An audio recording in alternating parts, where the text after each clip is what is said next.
عدد خلقه ورضا نفسه وزینة عرشه ومداد کلماته اعوذ باللہ من الشیطان الرجیم بسم اللہ الرحمن الرحیم رب اشرح لي صدري ويسر لي أمري واحلل عقدة من لساني يفقهوا قولي واجعل لي وزيرا من أهلي اللهم ألهمنا رشدا وأعذنا من شرور أنفسنا اللهم أرنا الحق حقا وارزقنا اتباعه اللهم أرنا الباطل باطلا وارزقنا اجتنابه آمین ثم آمین۔ تفسیر سورہ ابراہیم آیت نمبر 24 آیت نمبر 24۔ الم تر کیف ضرب اللہ مثلا کلمۃ طیبۃ کشجرۃ طیبۃ، کیا نہیں تم نے دیکھا، کیا چیز نہیں دیکھی کہ کس طرح وہ بیان کرتا ہے اللہ ایک مثال۔ کس چیز کی مثال؟ ایک پاکیزہ کلمے کی، ایک پاکیزہ بات کی۔ کس کے ساتھ بیان کرتا ہے یہ مثال؟ کشجرۃ طیبۃ، طرح ایک درخت پاکیزہ۔ یہ پاکیزہ درخت کیسا ہے؟ اصلھا، جڑیں اس کی کیسے ہیں؟ ثابتن، وہ جمی ہوئی ہیں، وہ ٹکی ہوئی ہیں، انہوں نے قرار پکڑا ہوا ہے۔ وفرعھا، اور شاخیں اس کی، برانچز اس کی، فی السماء، آسمان کی طرف ہے۔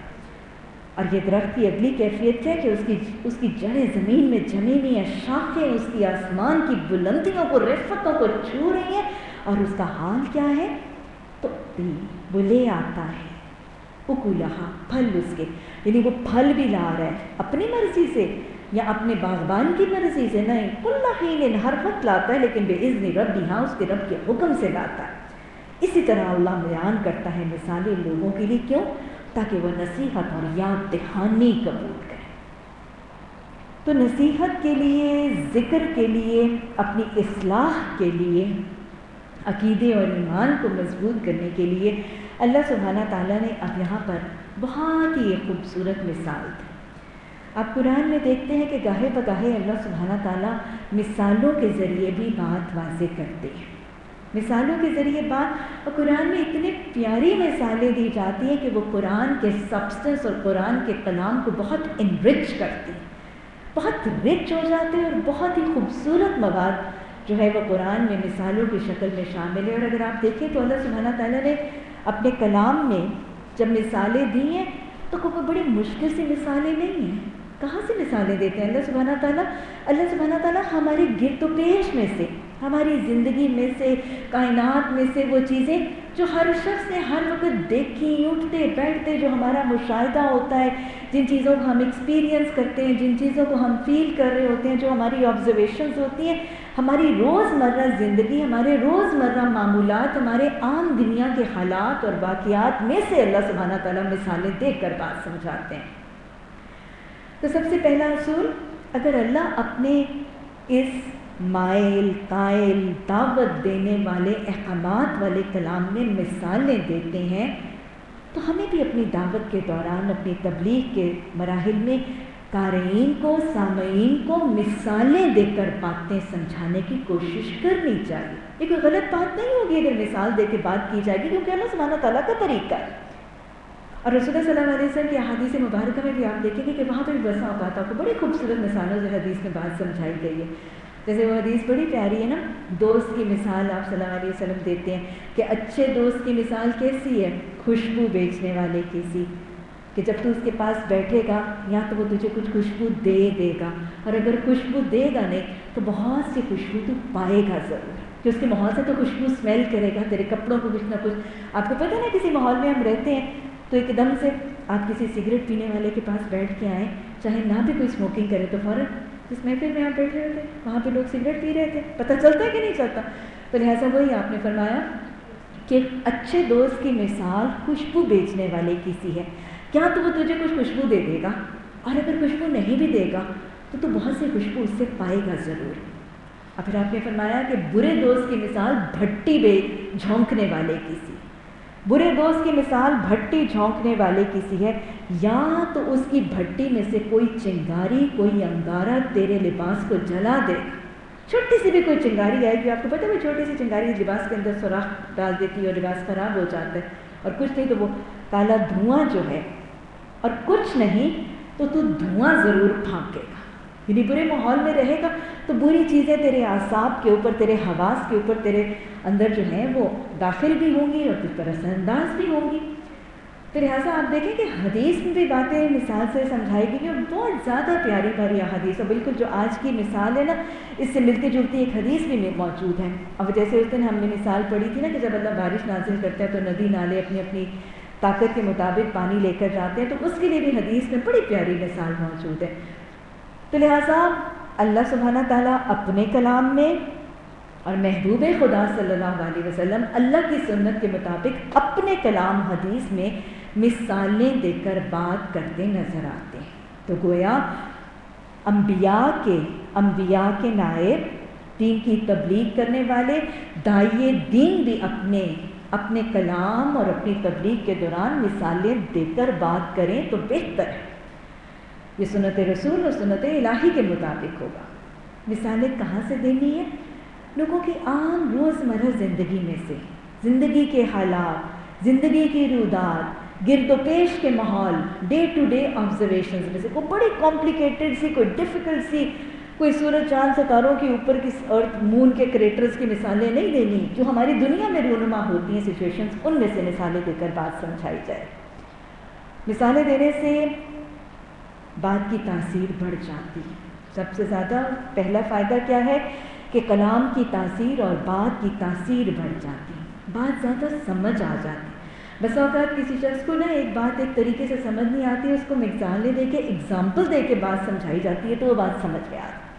کلام کی تاثیر بڑھ جاتی ہے اور بات سمجھ آسانی سے آ جاتی ہے۔ پھر مثال دینے کا ایک اور فائدہ بھی یہ ہوتا ہے، بات راسخ ہو جاتی ہے، رچ بس جاتی ہے، دل میں، ذہن میں، دماغ میں اچھی طرح ایبزارب ہو کے داخل ہو جاتی ہے۔ یہی تو دعوت کا مقصد ہے کہ بات دلوں میں گھر کر جائے۔ تو مثالوں سے بسا اوقات کو بات بتانے سے ایسے نہیں سمجھ آتی جو مثال سے سمجھ آ جاتی ہے، اور پھر مثال دینے سے بات یاد بھی زیادہ رہتی ہے، ذہن نشین بھی زیادہ ہوتی ہے، یاد بھی زیادہ رہتی ہے۔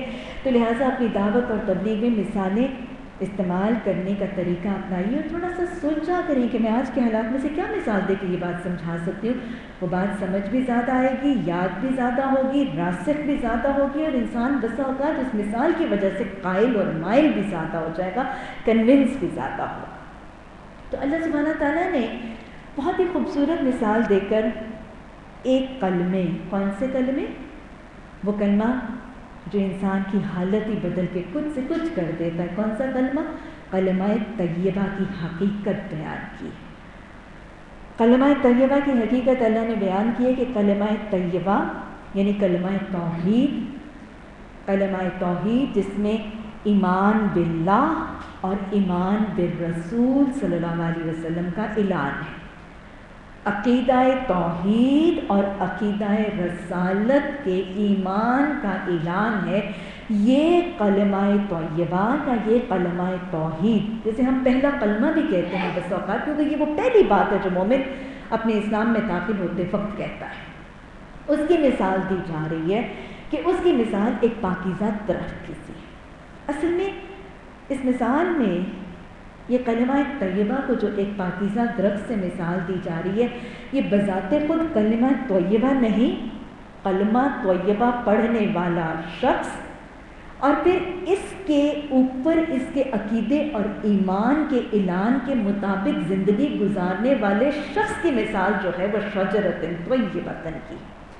بذات خود کلمہ طیبہ ایک پاکیزہ درخت نہیں ہے، مثال میں سمجھایا کیا گیا ہے کہ وہ شخص جو کلمہ طیبہ اپنی زبان سے ادا کر کے دائرہ اسلام میں داخل ہوتا ہے اور پھر اس کلمہ طیبہ کے اعلان کے مطابق اپنی زندگی گزارتا ہے، تو وہ شخص کیسا ہے اس قرآن کی آیت کی مثال میں؟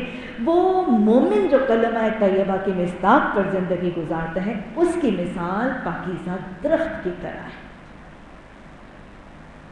ایمان میں ثابت قدم اس مومن کی مثال دی گئی۔ تو لہٰذا کلمہ طیبہ اور درخت کی یہ مثال سمجھنے کے لیے درخت اور مومن کی آپس میں مماثلت دیکھنی ہے۔ ہوتا کیا ہے، آپ دیکھیں کہ جب کسی بھی زمین پر کسی پودے یا کسی درخت کا بیج ڈالا جاتا ہے، خود سے خود گر جاتا ہے، ہوائیں اٹھا کے لے جاتی ہیں، پرندے لے جاتے ہیں، چرندے لے جاتے ہیں، جانور لے جاتے ہیں، حیوانات لے جاتے ہیں، انسان زمین میں جب کوئی بھی بیج ڈالتا ہے اور اعلیٰ نسل کا بیج ڈالتا ہے تو کیا ہوتا ہے؟ وہ زمین اگر اللہ کا حکم ہو تو وہ بیج وہاں پر جم جاتا ہے، قرار پکڑتا ہے، ٹک جاتا ہے۔ اگر زمین نرم ہو، زرخیز ہو، اس بیج کے لیے موزوں اور مناسب ہو، اس بیج کے لیے ریسیپٹیو ہو، اور ماحول بھی اس کے لیے موافقت کرنے والا ہو جائے، ماحول بھی اس کے لیے سپورٹیو ہو جائے، تو پھر بیج وہاں گرنے والا، ڈالے جانے والا بیج جم جاتا ہے۔ ایسے ہی ہوتا ہے نا۔ کب جمتا ہے؟ جب زمین موزوں ہو، نرم ہو، زرخیز ہو، ماحول بھی اس بیج کی نشو و نما کے لیے سوٹیبل ہو، موزوں ہو، سپورٹیو ہو، تو وہ بیج وہاں پہ جم جاتا ہے۔ اب اس بیج کو ہوا ملتی ہے، پھر اس کو تھوڑا سا بھی پانی ملے، ہلکی سی بھی ہیومیڈیٹی، ہلکا سا بھی پانی ملتا ہے، تو پھر کیا ہوتا ہے؟ اس بیج کے نیچے سے، اس کی نچلی سطح سے چھوٹی چھوٹی باریک جڑیں نکلتی ہیں نا، ایسے اگتے ہیں نا بیج، باریک جڑیں نکلتی ہیں، اور وہ جڑیں کہاں جاتی ہیں؟ پہلے وہ آسمان کی طرف نہیں جاتی، وہ زمین میں داخل ہوتی ہیں، چھپ جاتی ہیں۔ چھوٹا سا بیج ہے، وہ زمین کے اوپر بیج گرتا ہے، اس کی نیچے والی سطح سے جڑیں زمین میں داخل ہو کر چھپ جاتی ہیں۔ ظاہراً اوپر سے صرف بیج نظر آ رہا ہے، چھپی ہوئی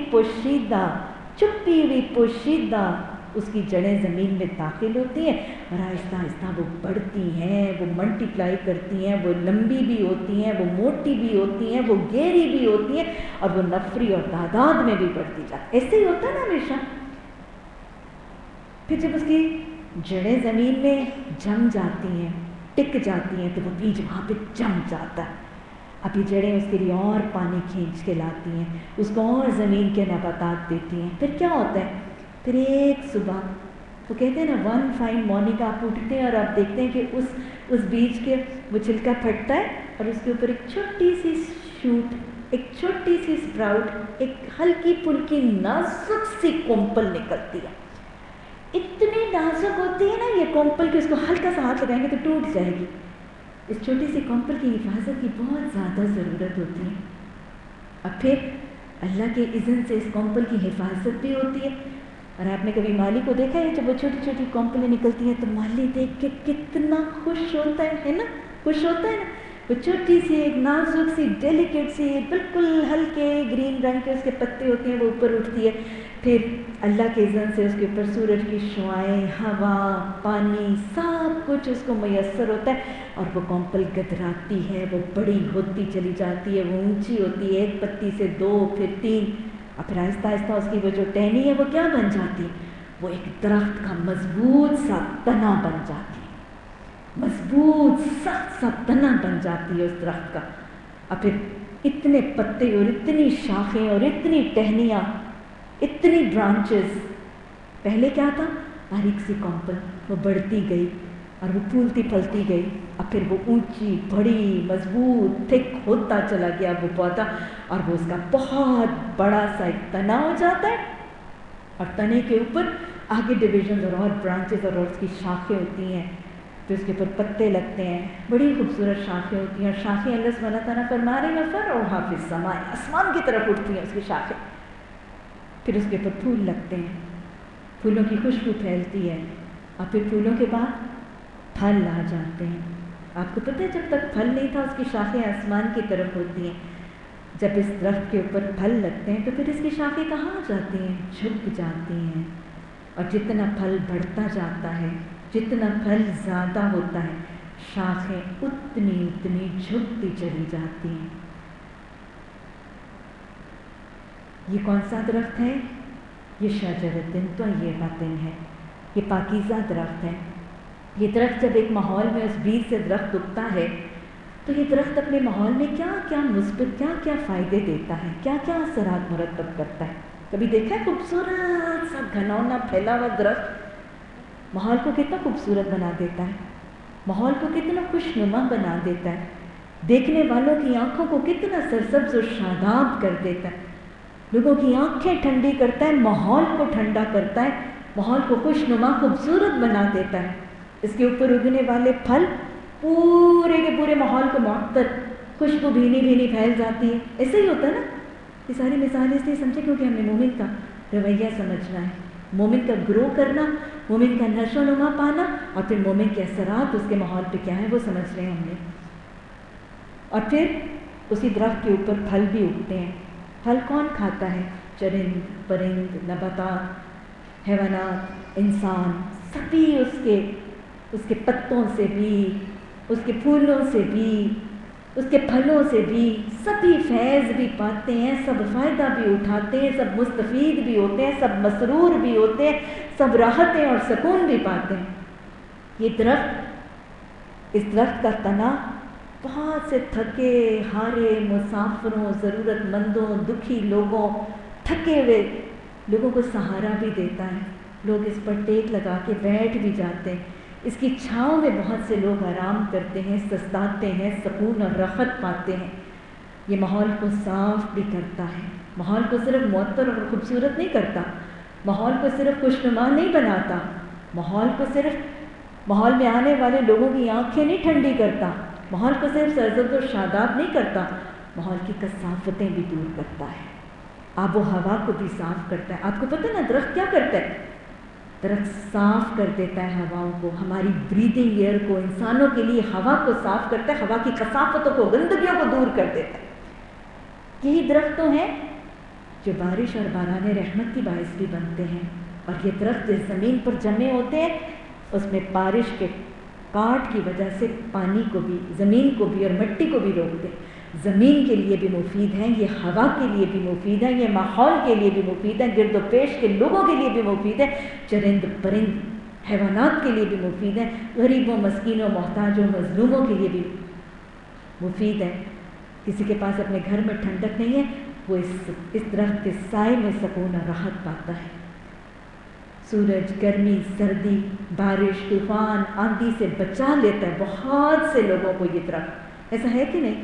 اور صرف انسان ہی نہیں، چھوٹی چھوٹی چڑیاں بھی اس میں اپنا گھونسلہ بناتی ہیں، وہیں پر وہ انڈے دیتی ہیں، وہیں پہ وہ بچے بناتے، کتنی چیزوں کا ٹھکانہ بن جاتا ہے یہ درخت، کتنی چیزوں کا سہارا بن جاتا ہے، کتنی چیزوں کو یہ رحمت للعالمین کی شکل میں، یہ سب کو فیض جو جہاں اس کے ساتھ آتا ہے، قریب آتا ہے، دور ہوتا ہے، جو اسے جتنا قریب ہوتا ہے وہ اسے اتنا فائدہ پاتا ہے۔ اور پھر درخت کیا کرتے ہیں؟ بس خود اکیلے اور ختم؟ ہر پودا، ہر درخت اپنے ختم ہونے سے پہلے اپنے بیجوں کے ذریعے نئے درخت اگانے کا بندوبست اختیار کرتا ہے۔ اپنی زندگی میں ہر پودا اور ہر درخت ساری زندگی اس چیز کا اہتمام کرتا ہے کہ اس کے مرنے سے پہلے اور پودے اگ جائیں، اور پودے اور درخت اگ جائیں۔ اب ایسا اوقات آپ نے دیکھا ہوگا کہ درختوں کے وہ بیج جو اگتے ہیں، درختوں کے اپنی آغوش میں، اس کے سائے میں چھوٹے چھوٹے پودے بالکل اسی طرح کے اگتے ہوئے نظر آتے ہیں۔ میں ابھی کچھ ہی دن پہلے کہیں ذرا باہر کسی کام سے گئی ہوئی تھی اور میں لان میں گاڑی پارک کر کے کھڑی ہوئی تھی، تو شیطون کا درخت تھا، اور اس شیطون کے درخت کے نیچے بلیو یو می سینکڑوں کی نہیں ہزاروں کی تعداد میں چھوٹے چھوٹے شیطون کے اتنے درخت تھے، اور میں اس کو دیکھ کے کتنی دیر اللہ کی قدرت پر بھی، اللہ کی حمد و ثنا بھی کرتی رہی، اور پھر اس چیز پر بھی میں سوچتی رہی کہ پتہ نہیں ان چھوٹے چھوٹے پودوں میں سے کتنے بڑے بنیں گے، لیکن اس درخت نے تو اہتمام کر دیا نا، اس نے تو اپنی کوشش کر دی، اب پتہ نہیں اس کے درختوں میں سے، ان چھوٹے چھوٹے پودوں میں سے کوئی ایک بڑا تناور درخت بنے گا بھی کہ نہیں۔ اللہ سبحانہ تعالیٰ ہمیں بھی ایسے بیج لگانے کی توفیق عطا فرمائے۔ اللہ ہماری اولادوں کو ہمارے شاگردوں کو ہمارے لیے صدقہ جاریہ بنا دے، اور اللہ ہمیں اپنے استادوں کے لیے اور اپنے والدین کے لیے صدقہ جاریہ بنا دے۔ تو وہ اپنے مرنے سے پہلے اپنے اس پودے کو جنریٹ کرنے کے لیے اہتمام کرتے ہیں، اور لاکھوں کروڑوں کی شکل میں وہ پودے پیدا کرتا ہے، اور پھر اپنے سائے میں ان چھوٹے چھوٹے پودوں کو اگاتے ہیں، اور ان میں سے یقیناً کوئی نہ کوئی ضرور ہی بڑا درخت بن بھی جاتا ہے۔ اور وہی بڑا درخت اس درخت کے فوت ہونے کے بعد اس درخت کا کام جاری اور ساری رہتا ہے۔ ربی لما انزلت علیہ من خیر فقیر ربی لا تذرنی فردا وانت خیر الوارثین۔ اور پھر آپ یہ یاد رکھیے گا کہ یہ جو درخت ہے نا، یہ مر کے بھی فائدہ مند ہوتا ہے۔ مومن ایسا ہی ہوتا ہے، اپنی زندگی میں جب وہ ثابت ہے، زمین پہ کھڑا ہے، پھل پھول دے رہا ہے، تب تو وہ فائدے فراہم کرتا ہی ہے، لیکن یہ شجرۃ طیبۃ جب یہ مر جاتا ہے، چاہے وہ کیکر کا ہے، چاہے وہ صنوبر کا ہے، چاہے وہ شیشم کا ہے، وہ کوئی بھی درخت ہے نا، وہ اپنے کٹ جانے، اپنے جڑ سے اکھڑ جانے، اپنے گر جانے، اپنے ختم ہونے کے بعد بھی مفید رہے گا۔ ہوتا ہے کہ نہیں ہوتا؟ درخت ختم بھی ہو جاتا ہے، اس کی لکڑی فائدہ دیتی رہتی ہے، اس میں سے کوئی چیزیں بن جاتی ہیں جو سارے لوگوں کے لیے پتہ نہیں کتنی دیر تک فائدہ مند ہوتی ہیں۔ اب وہ اپنے بیج بھی چھوڑ جاتا ہے، اس کے پتے، اس کی لکڑی جلائی بھی جاتی ہے، اس کی لکڑی جو ہے یہ اس کے جانے کے بعد معاملہ ہے کہ اس کی لکڑی کتنی فائدہ مند تھی، کتنی اعلیٰ تھی، کتنی عمدہ تھی۔ شیشم کی لکڑی سالہ سال چلتی ہے، لیکن کسی ناقص درخت کی لکڑی جو اتنی اچھی نہیں ہے، وہ شاید بسا اوقات صرف جلانے کے کام آتی ہے۔ وہ جتنی اعلیٰ نسل کا وہ درخت تھا، اس کی لکڑی جتنی اچھی تھی، اس کا تنا جتنا اچھا تھا۔ یاد رکھیے گا، جس درخت کا تنا، اس کا عقیدہ اور اس کا ایمان سب سے اچھا تھا، وہ اتنی زیادہ دیر اپنے لیے صدقہ جاریہ بن جاتا۔ تو مومن کیا ہے؟ مومن کیسے بنتا ہے؟ بالکل اسی طرح۔ کیسے؟ بیج کون سا ہے مومن کے آغاز کا؟ کلمہ طیبہ۔ ہر شخص کے دل میں اللہ سبحانہ تعالیٰ نے اللہ واحد کی پہچان وعدہ الست کی بنیاد پر رکھ ڈالی ہے۔ ہر انسان کے دل میں اللہ واحد کی پہچان موجود ہے۔ اللہ اکبر کی پہچان، وہ جو وعدہ الست اللہ سبحانہ تعالیٰ نے سبھی سے لیا تھا، اس کی بنیاد پر اللہ کی پہچان دلوں میں بدیت کر دی گئی ہے، الہام کر دی گئی ہے، اندر موجود ہے۔ بس اوقات یہ کلمہ طیبہ پیدائش پہ خود بخود ہی مل جاتا ہے، کان میں پیدائش کے وقت ہی کلمہ، اذان کا کلمہ اللہ اکبر اللہ اکبر، اس کے بعد تکبیر، اور پھر زبان کھلتے ہی کلمہ طیبہ مائیں پڑھا دیتی ہیں، گویا گھرانے میں ہی کلمہ مل جاتا، کوشش اور کاوش نہیں کی مل جاتا۔ لیکن بسا اوقات کوئی شخص جو پہلے مسلمان نہیں تھا، اپنے ماحول میں سے کہیں نہ کہیں سے کلمہ طیبہ کا بیج اڑتا اڑاتا اس کے دل پہ پہنچ جاتا ہے، پہنچتا ہے نا، کہیں میڈیا سے، کہیں لٹریچر سے، کہیں نیٹ سے، کہیں کیبل سے، کہیں کسی کی زبان سے، یہ بیج اڑتا اڑتا جس دل میں پہلے وہ بیج نہیں تھا، لیکن پہچان ضرور تھی، وہ زمین اس کے لیے ریسیپٹیو ضرور تھی، اس کو قبول کرنے والی ضرور تھی۔ اللہ نے دلوں کی زمین کو بنایا ہی ایسا کہ وہ اس بیج کو ایکسیپٹ کریں گی، ریجیکٹ نہیں کرے گی کسی دل کی زمین اللہ یہ کہ خود انسان اس کو ریجیکٹ کرے۔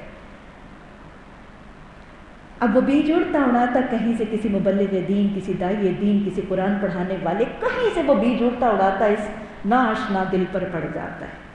اس دل کی زمین اب کیسی ہوگی؟ سخت ہوگی؟ نہیں، اگر اس دل کی زمین نرم ہوگی، اس دل کی زمین زرخیز ہوگی، اور اس نے دانستہ اس دل کی زمین کو اس کے لیے نان ریسیپٹیو نہیں، اس کے لیے ایکسیپٹیو بنایا ہوگا، تو یہ بیج کلمہ طیبہ کا وہاں ٹک جائے گا۔ ٹکنے کے بعد اب اس کو کیا ضرورت ہے؟ کسی دل میں جب یہ کلمہ طیبہ کا بیج بیٹھ گیا، پہنچ گیا، تو اس کے بعد قرآن اور حدیث کی تعلیمات سے جب پانی ملے گا، قرآن اور حدیث کی تعلیمات سے آبیاری ہوگی، تو پھر کیا ہوگا؟ یہ جمے ہوئے بیج کے نیچے سے کیا نکلیں گی؟ چھوٹی چھوٹی باریک باریک نازک نازک جڑیں نکلیں گی۔ یہ ظاہر ہوں گی؟ نہیں، یہ چھپی ہوں گی. یہ سبھی اس مومن کے دل میں سے جس نے کلمہ طیبہ پڑھے ظاہرتاً کچھ نظر نہیں آئے گا. یہ جڑیں اس بیج کے نیچے سے تقویٰ کی، ذکر کی، شکر کی، صبر کی. پھر جب اللہ کی اتنی خوبصورت پہچان آئے گی تو پھر توکل اور قناعت جیسے خوبصورت روحانی عبادات کی جڑیں اس کے دل میں نکل جائیں.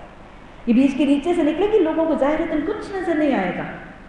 تقویٰ، ذکر، شکر، صبر، توکل اور پھر قناعت. یہ خوبصورت سی نازک جڑیں نکلیں گی اور آہستہ آہستہ جتنا قرآن اور حدیث کی تعلیمات کا پانی دیتے چلے جائیں گے یہ جڑیں مضبوط سے مضبوط ہوتی جائیں گی اور یہ بیج اب ٹک جائے گا، یہ جم جائے گا. یاد رکھیے گا یہ ابتدائی جڑیں نہ نکلی اور پہلے کومپل نکل گئی تو کام ٹھیک نہیں. بات سمجھ میں آ رہی ہے؟ قرآن اور حدیث کی تعلیمات کی آبیاری کتنی ضروری ہے وہ سمجھ میں آ رہا ہے؟ قرآن اور حدیث کی تعلیمات کی آبیاری ہوگی، پانی لگے گا تو انشاءاللہ جڑیں نکلیں گی. اللہم اجعلنی صبورا واجعلنی شکورا وباعینی علی ذکرک وشکرک وحسن عبادتک. اللہم قنعنی بما رزقتنی. اللہ کی ساری روحانی عبادات ہمیں اور ہمارے گھر والوں کو عطا فرما دے. اب جب جڑیں نکلے گی پھر کیا ہوگا؟ قرآن اور حدیث کی تعلیمات کا پانی ملتا رہے گا تو پھر کیا ہوگا؟ ایک دم سے نہیں، شروع سے نہیں، پھر آہستہ آہستہ چھوٹی چھوٹی کومپلیں نکلیں گی. یہ کس چیز کی کومپلیں ہیں؟ اعمال صالحہ کی کومپلیں. اچھے اعمال کرنے لگے گا.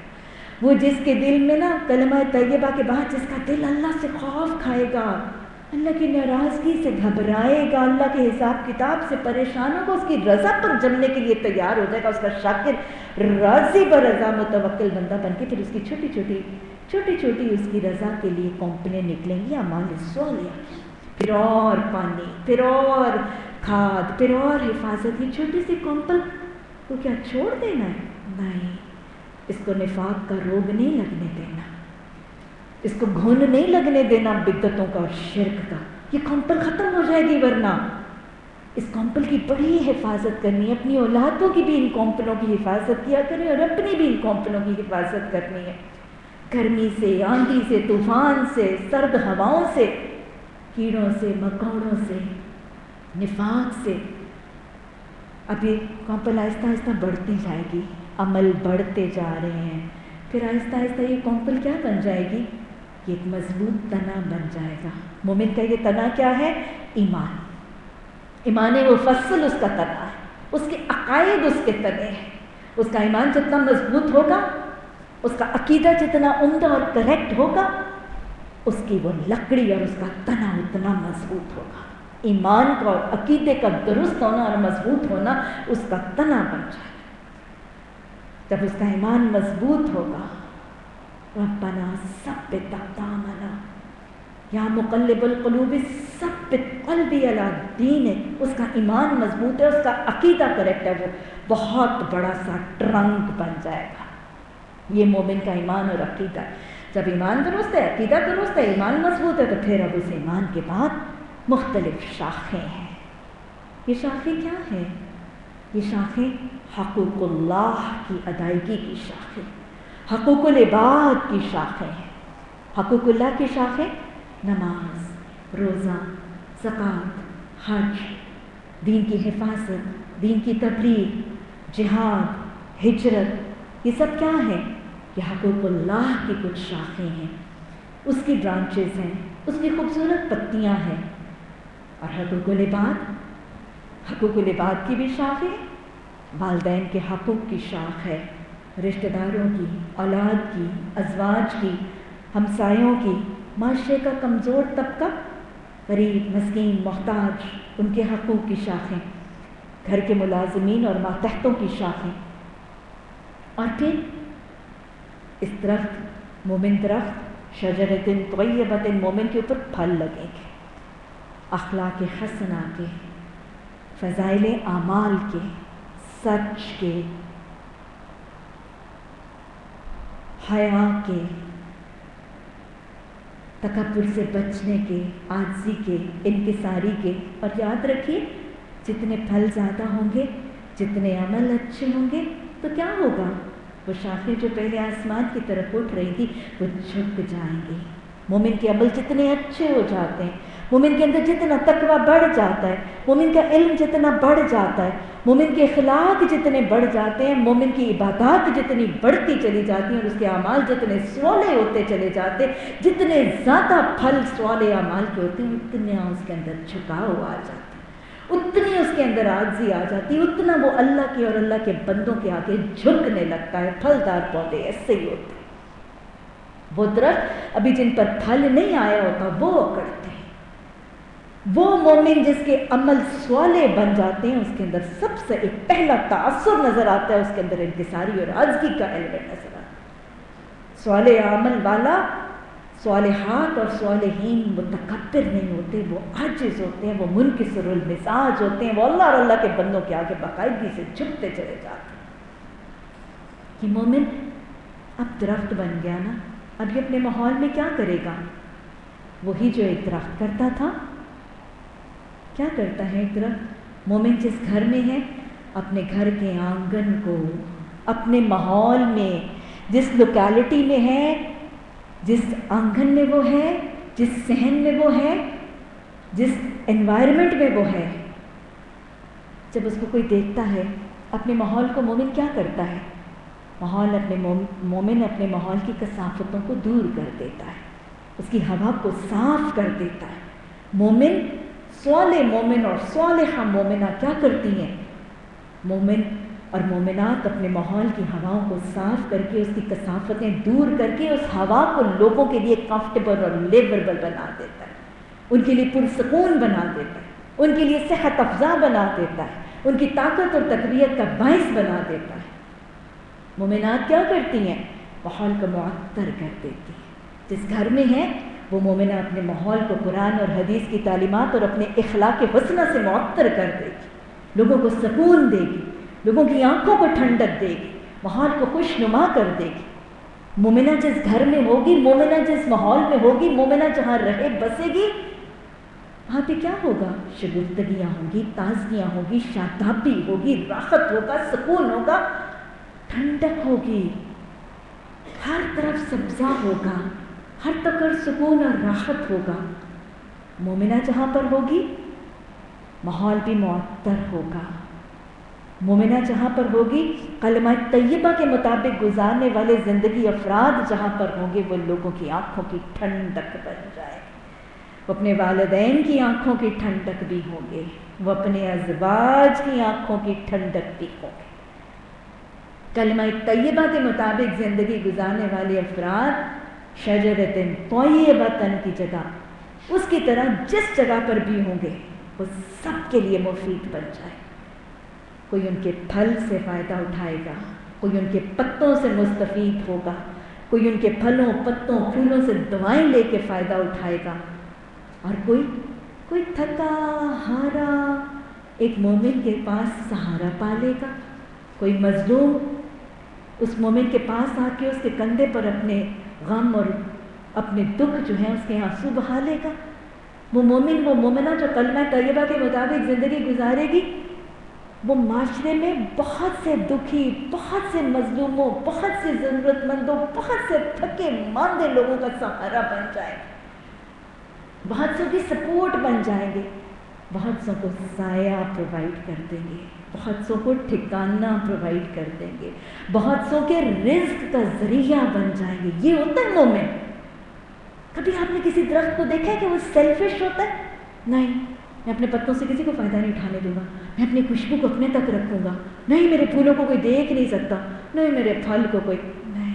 ایسا نہیں ہوتا نا، مومن بھی ایسا نہیں ہوتا، وہ سب کو فائدہ دیتا ہے، سب کو فیض دیتا ہے، اور جو اس کے ساتھ کنیکٹ ہوتا ہے اسے نقصان نہیں، اس سے نفع ہی نفع پاتا ہے، اس سے راحت ہی راحت پاتا ہے، اس سے سکون ہی سکون پاتا ہے، کوئی نہ کوئی فائدہ ضرور لے کے جاتا ہے۔ جس کو جو اس کے ساتھ جڑتا ہے، اس مومن اور اس مومنہ کے ساتھ، اس کو جو ضرورت اور حاجت ہوتی ہے، جس مقصد اور غرض کے لیے آتا ہے وہ اسے لے کے جاتا ہے۔ پھل توڑنے والا پھل لے جاتا ہے، دیکھنے والا شادابی پاتا ہے، آنکھیں ٹھنڈے کرنے کی غرض سے آنے والا آنکھیں ٹھنڈی کرتا ہے، خوشبو پانے کی نیت سے آنے والا خوشبو لے کے جاتا ہے۔ اور جو اسے سہارا لینے کے لیے آتا ہے وہ سہارا پا لیتا ہے، جو بارش سے بچنے کے لیے، گرمی دھوپ سے بچنے کے لیے آتا ہے درخت اس کو وہ بھی دے دیتا ہے. ایسے ہے کہ نہیں؟ اور پھر مومن کیا کرتا ہے؟ بس اپنی زندگی میں کام کرتا ہے؟ نہیں، وہ بانجھ ہو کے نہیں مرتا، وہ فقیر ہو کے نہیں مرتا، وہ امت کا مسکین بن کے نہیں مرتا. مومن کیا کرتا ہے؟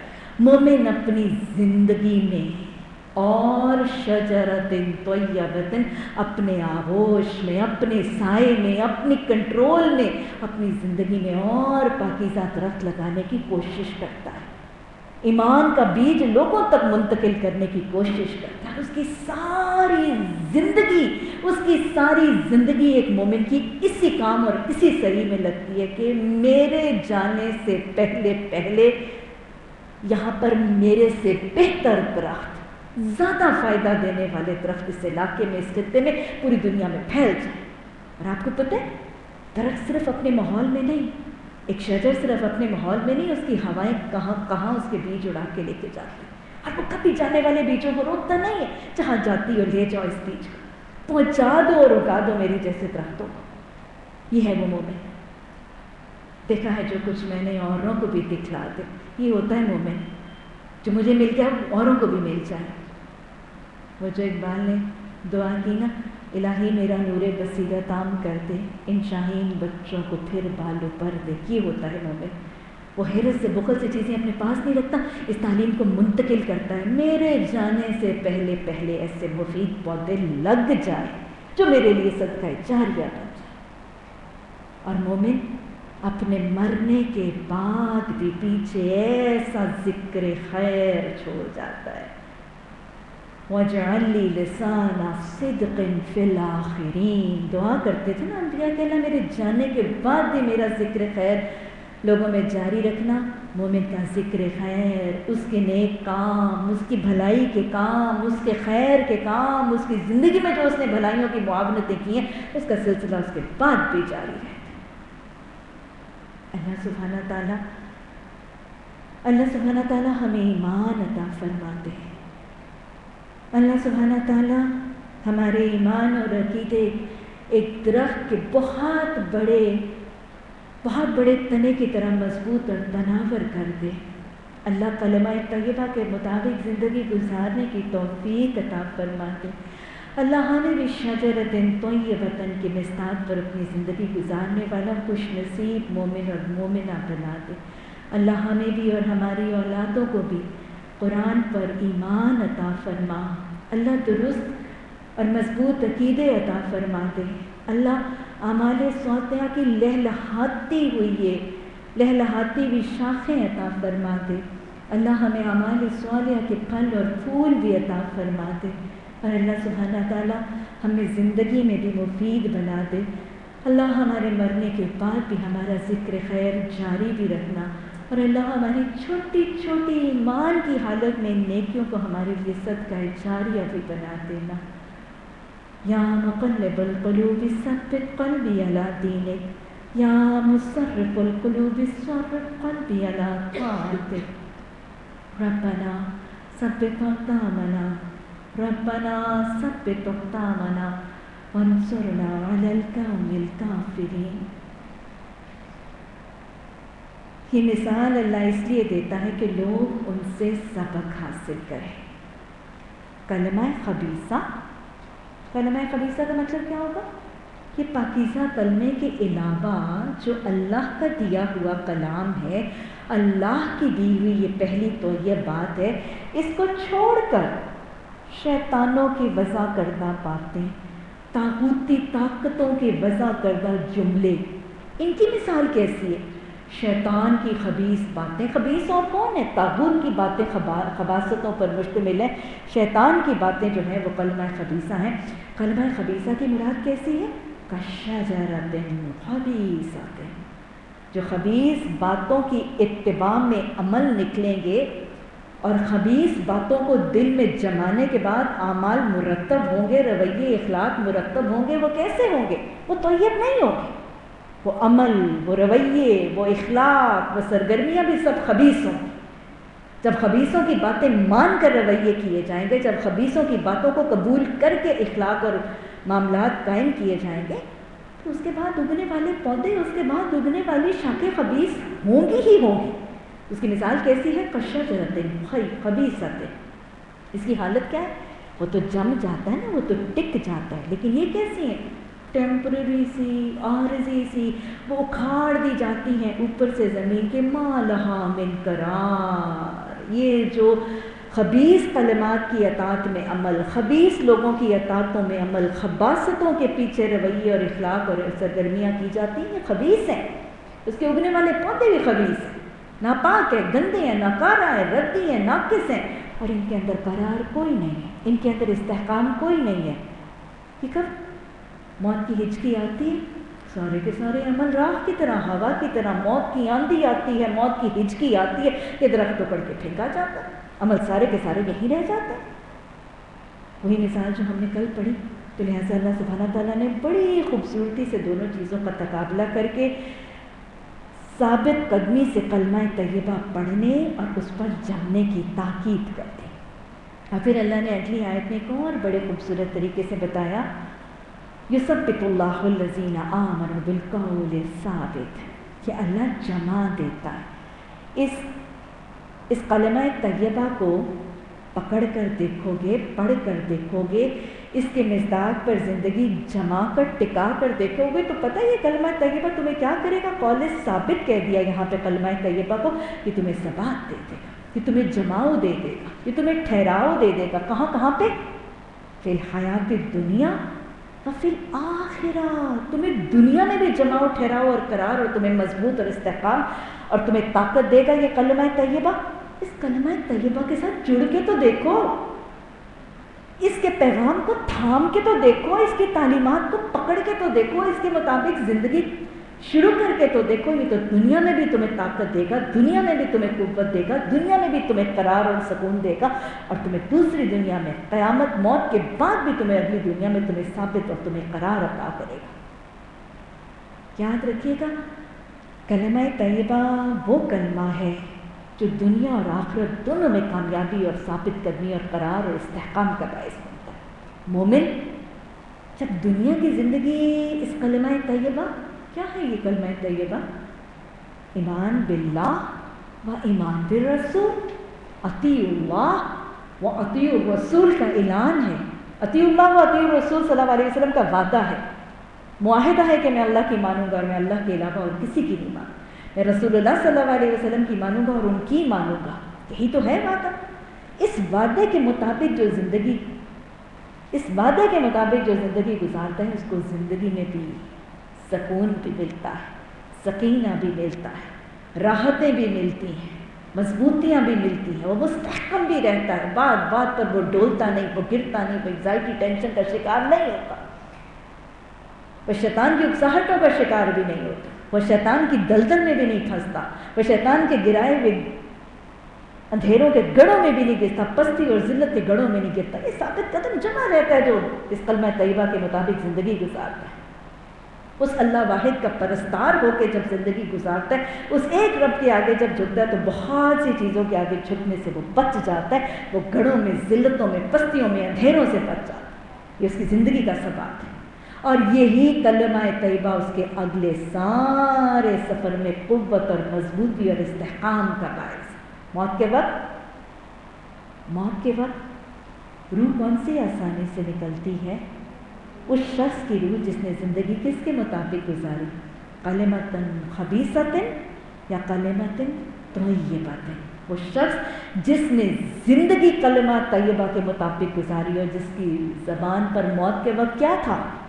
جس کی زبان پر فَلَا تَمُوتُنَّ إِلَّا وَأَنْتُمْ مُسْلِمُونَ کی حالت میں جس نے زندگی گزاری، اور موت کے وقت بھی جس کی زبان پر کلمہ طیبہ جاری ہے، اس کی موت کا وقت آسان ہے۔ ایسے ہے کہ نہیں؟ سارا سفر دیکھ لیجیے، اگلے سفر کی آغاز کا وقت، جان کنی کا وقت کس کا آسان ہوتا ہے؟ جس نے ساری زندگی فَلَا تَمُوتُنَّ إِلَّا وَأَنْتُمْ مُسْلِمُونَ کے مطابق گزاری، اور موت کے وقت، ملک الموت کے آتے وقت اس کی زبان پر کلمہ طیبہ ہے، اس کے لیے یہ مرحلہ آسان ہوگا، حالت نزا آسان ہوگی۔ قبر میں کس کے لیے 3 سوال کیا ہیں؟ منکر و نکیر کے 3 سوال کون سے ہیں؟ تمہارا رب کون سا؟ لا الہ الا اللہ. تمہارا رسول کون سا تھا؟ محمد رسول اللہ. تمہارا دین کون سا تھا؟ ان دونوں کی باتیں اور بتاتے میرا دین تھا. اب مجھے بتائیں قبر میں ثواب کس کو ملے گا؟ قبر میں ثواب دینے کا باعث کلمہ بنے گا. جس نے اس کلمے کو مانا ہوگا، اس کلمے کے وعدے کے مطابق زندگی گزاری ہوگی، اس کو وہ وہاں پہ بھی طاقت دے دے گا، اس کو وہ وہاں پہ بھی مضبوط کر دے گا. یہ کلمہ طیبہ مومن کے لیے اس کی جان کنی کے وقت، اس کی روح قبض کرنے کے وقت، اس کی قبر میں بھی اس کا معاون اور مددگار بن جائے گا. پھر حشر کے میدان میں سب نفسی نفسی. کون سہولت میں ہوگا؟ ان الذین آمنوا وعملوا الصالحات ولا خوف علیہم ولا هم یحزنون. جو ایمان لائے تھے، اپنے ایمان کے بعد کس کے مطابق عمل کیے تھے؟ یہی کلمہ طیبہ کے مطابق عمل کیے تھے اور ان کے عمل صالح بن گئے تھے. ان کے لیے ہوگا ولا خوف علیہم ولا هم یحزنون. اللہ کے عرش کے سائے میں بھی وہی ہوگا. آسان حساب بھی ان کا ہوگا. اعمال نامہ بھی سیدھے ہاتھ میں انہیں کو ملے گا جنہوں نے کلمہ طیبہ کہ لا کی تلوار چلا دی تھی، جنہوں نے سب پر. پلسرات پر نور بھی بن جائے گا، جنت کے بالا خانوں میں داخلے کا باعث بھی بن جائے گا. یہ کلمہ طیبہ جیسے وہ اللہ نے قرآن میں فرمایا نا، ان الذین قالوا ربنا اللہ ثم استقاموا تتنزل علیہم الملائکہ. وہ لوگ جو ربنا اللہ کہنے کے بعد جم جاتے ہیں نا، پھر اللہ ان کے معاون دوست مددگار فرشتے بنا دے. وہ کیا کہتے ہیں؟ لا تحزن، خوف نہ کر، غم نہ کر. پھر وہ فرشتے کیا کہتے ہیں؟ ابشروا بالجنہ، گڈ نیوز ہے تجھے جنت کی. پھر وہ کیا کہتے ہیں؟ نحن اولیاءکم، ہم تمہارے ساتھی ہیں نا. کہاں پہ؟ دنیا میں بھی اور آخرت میں. تو یہ سب کیسے ملتا ہے؟ یہ ربنا اللہ کلمہ طیبہ پر پڑھ لینے اور پھر اس پر جم جانے والوں کو یہ سارے انعامات اللہ سبحانہ تعالیٰ نواز دیا کرتا ہے. ظالموں کو اللہ بھٹکا دیتا ہے. اللہ کو اختیار ہے، وہ جو چاہے کرے.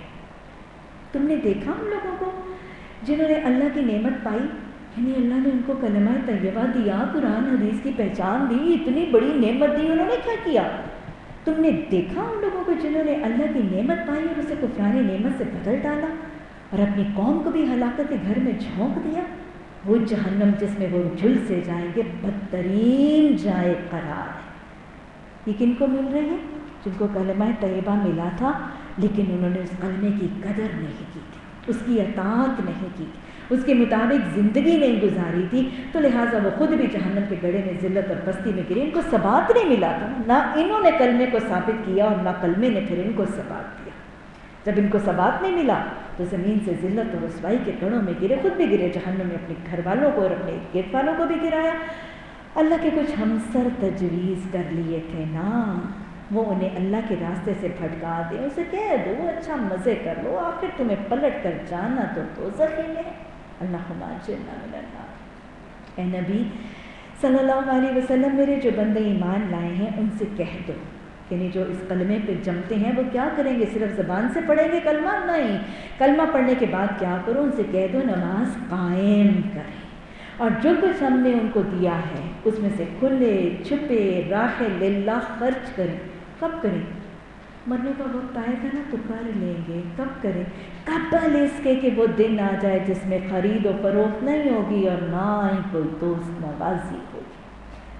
اللہ وہی ہے جس نے زمینوں اور آسمانوں کو پیدا کیا، آسمان سے پانی برسایا، پھر اس کے ذریعے تمہاری رزق رسانی کے طرح طرح کے پھل پیدا کیے، جس نے کشتی کو تمہارے لیے مسخر کیا، اس کے حکم سے چلے اور دریاؤں کو تمہارے لیے مسخر کیا، جس نے سورج اور چاند کو تمہارے لیے مسخر کیا کہ لگاتار چلے جا رہے ہیں، اور رات اور دن کو تمہارے لیے مسخر کیا، جس نے وہ سب کچھ دیا جو تم نے مانگا.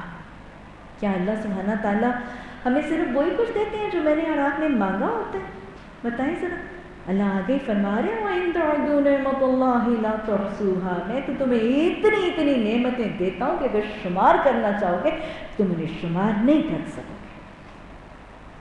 اللہ سبحانہ تعالیٰ اتنا رحمان، اتنا رحیم، اتنا بڑا رب العالمین ہمیں صرف وہ تو نہیں دیتا جو میں اور آپ مانگتے ہیں، ہمارے مانگنے سے بہت سی زیادہ چیزیں بھی نوازتا ہے. اور صرف ہمارے مانگنے سے زیادہ نہیں، وہ رحمان تو مجھے اور آپ کو صبح سے شام تک اتنی چیزیں دے رہا ہے کہ اس کا نام آپ کو پتہ ہے نا مجھے پتہ ہے، ہمیں پتہ بھی نہیں، اور وہ انعامات سے ہمیں نوازتا چلا جا رہا ہے۔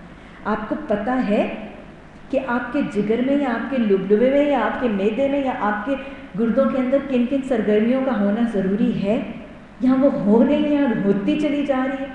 بلیو یو می، اس معدے کے یا اس لبلبے کے اندر ایک چھوٹا سا سیل ایک کیمیکل کا ایک مالیکیول ادھر سے ادھر کر دے تو میری زندگی کا پورا سانچہ بدل کے کچھ سے کچھ ہو جائے۔ میں مانگتی ہوں روز صبح اٹھ کے، مانگتی کیا ہوں مجھے بتائیں، کیا صبح اٹھ کے مانگے اللہ آج میرا دل چلتا رہے 72 ٹائمز پر منٹ کی بیٹ سے۔ کتنی دفعہ مانگا آپ نے؟ اللہ آج میرا سانس جو ہے نا وہ 1 منٹ کے اندر 16 دفعہ جو ہے وہ آتا جاتا رہے۔ اللہ آج میری پلکیں جھپکتی رہے، اللہ میری آنکھوں کا پانی پیدا ہوتا رہے، اور اللہ پیدا ہو کے پھر اس ناک کی نالی میں بھی جاتا۔ مانگتی ہیں آپ صبح؟ آپ کو مجھے پتہ بھی نہیں کہ یہ کرنے والے کام ہے، لیکن وہ خود بخود ہوتے چلے جاتے۔ وہ رحمان ہے، تم شمار بھی کرنا چاہو گے تم شمار کر ہی نہیں سکتے، اب تو جتنی تمہیں پتہ ہے تم ان کو بھی نہیں گن سکتے، اور پھر گن کتنی لوگ ہیں، ساری زندگی بھی گنتے رہو نا۔ وجہ اللہ قرآن میں فرماتے ہیں کہ اگر یہ پوری کی پوری زمین کے درخت جو ہیں وہ کلمے بن جائیں اور پورے سمندر جو ہیں وہ دوات بن جائیں اور اتنی بھی روشنائی آ جائے تو اللہ کی باتیں ختم نہیں ہوگی۔ ان میں سے ایک باتیں تو اللہ کی دین کی اور اللہ کے انعامات اور اللہ کی نعمتوں کی بات ہے۔ تم پوری زمین کے درختوں کو قلم بنا دو گے، پورے زمین کے سمندروں کی پانی کو روشنائی بنا دو گے، اتنی روشنائی اور بھی لے آؤ گے نا، لا تحصوها۔ تم اللہ کی نعمتوں کو گردانے کے لیے لکھنے لگو گے نا تو اللہ کی نعمتیں ختم نہیں ہوگی۔ تو پھر کیا کرو؟ جب اس کی نعمتیں اتنی ہیں تو کیا کرو؟ وہ جناب بصری نے کہا تھا نا، اے ابن آدم، اللہ کی نعمتیں کھاتے کھاتے تیرے دانت گھس جاتے ہیں، تیری زبان نہیں ہلتی، کم از کم اتنی نعمتیں ہیں الحمدللہ کہہ کے اس کی نعمتوں کو شکر تو کر دیا کرو۔ لیکن اللہ نے پھر شکوہ کیا، نعمتیں اتنی ہیں، یہ سورج چاند ستارے، اللہ کی تو نعمتیں اتنی ہیں کہ یہ جو آسمان ہمیں نظر آتا ہے اس کے بیونڈ بھی اس نے میرے اور آپ کے لیے نعمتیں رکھی۔ یہ زمین کی سطح پر جو نعمتیں نظر آتی ہیں، زیر زمین اللہ نے جتنی اوپر ہے اس سے زیادہ اس نے نیچے رکھ دی ہیں ہمارے لیے۔ زمین کے سینے کے اندر اس نے میرے اور آپ کے لیے نعمتیں رکھ دی ہیں۔ ہمیں اپنے جسم کی ظاہری نعمتیں جو نظر آتی ہیں اس سے بہت زیادہ نعمتیں اس نے میرے جسم کے اندر میرے لیے پنہا کر دی۔ یہ آنکھ کی ظاہری نعمت جو مجھے نظر آتی ہے، یہ پتریاں، یہ میری آئی لیڈز، میری آئی لیشز جو مجھے نظر آتی ہیں، اس سے کتنی کروڑوں زیادہ نعمتیں اس آئی بال کے اندر اس نے میرے لیے رکھ دی ہیں۔ آپ نے بس اوقات لوگ دیکھے ہوں گے نا کہ جن کو بینائی میں کچھ رنگ ہی نظر نہیں آتے، وہ جو آنکھ کا پردہ ہے نا اس میں کچھ تھوڑے سے سیلز جو ہیں نا وہ ادھر سے ادھر ہو جاتے ہیں۔ کسی کو ہرا رنگ نظر نہیں آتا، کسی کو نیلا رنگ نظر نہیں آتا، اور کچھ لوگوں کو وہ کہتے ہیں نا نائٹ بلائنڈ ہوتے ہیں، ان کو رات کو نظر نہیں آتا، ان کو دن کو نظر آتا ہے۔ وہ چھوٹے سے سیلز ادھر سے ادھر ہو جاتے ہیں بس، اور کچھ بھی نہیں۔ یہ جتنی ظاہرتاً آپ کو اپنی آنکھ میں چیزیں نظر آ رہی ہیں اس کے پیچھے اس سے کروڑوں زیادہ نعمتیں اس کی آنکھ کے اندر موجود ہیں۔ تو وہ رب اتنا رحمان ہے، ظاہر میں بھی باطن میں بھی تمہاری نعمتیں موجود ہیں۔ لیکن پھر اللہ نے شکوہ کیا، ان الانسان لظلوم کفور۔ اللہ سبحانہ تعالیٰ نے شکوہ کر دیا کہ انسان بڑا ہی ناشکرا ہے، بڑا ہی ظالم ہے، اپنی جان پر ظلم کر رہا ہے۔ وہ ناشکرا شخص کیا اللہ پر ظلم اور زیادتی کرتا ہے؟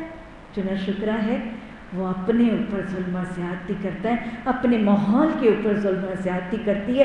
ایک ناشکری ماں اپنی اولاد پر زیادتی کرتی ہے، اپنی اولادوں کو ناشکرا بنا دیتی ہے، اپنے شوہر کے اوپر زیادتی کرتی ہے، اپنے گھر کے ماحول کو اتنی نعمتوں کے باوجود بگاڑ کے رکھ دیتی ہے۔ تو لہٰذا ایک ناشکرا شخص اپنے ماحول کو خراب کرتا ہے، اپنے گھر کو بگاڑتا ہے، اپنے اخلاق کو بگاڑتا ہے، اپنی عاقبت کو بگاڑتا ہے، اپنی ذریت اور اپنی نسلوں کو بگاڑ کر اپنے اوپر ظلم کرتا ہے۔ وہ اللہ پر ظلم نہیں کرتا۔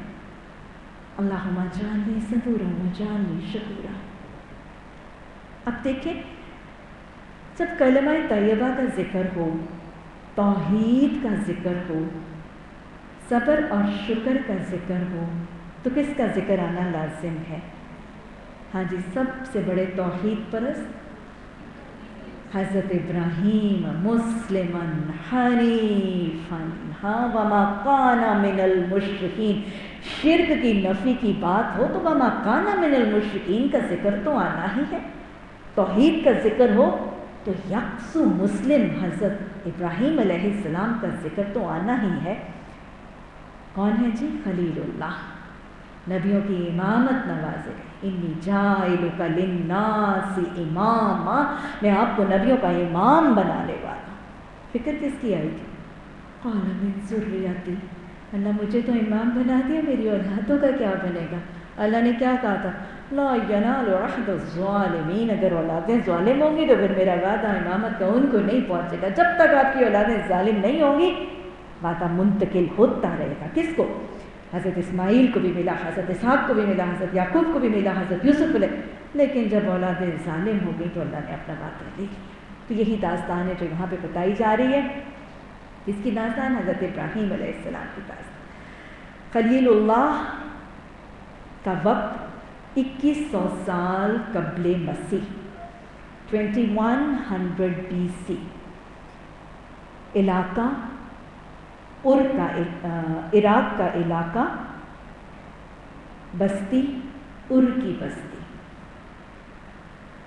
ماحول جس میں حضرت ابراہیم علیہ السلام نے آنکھ کھولی، جو ان کے لیے سب سے بڑی ابتدائی آزمائش تھی، وہ آزمائش جس کے لیے اللہ نے فرمایا نا وَإِذِ ابْتَلَىٰ إِبْرَاهِيمَ بِكَلِمَاتٍ، کیا کیا تھا؟ فَأَتَمَّهُنَّ، اچھی طرح پوری کی تھی ساری آزمائش۔ یہ پہلی آزمائش تھی۔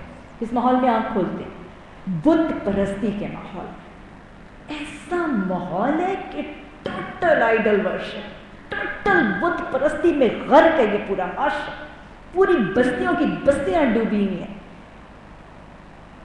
اور گھر کون سا ہے؟ محنتوں کا اور پجاریوں کا گھر ہے۔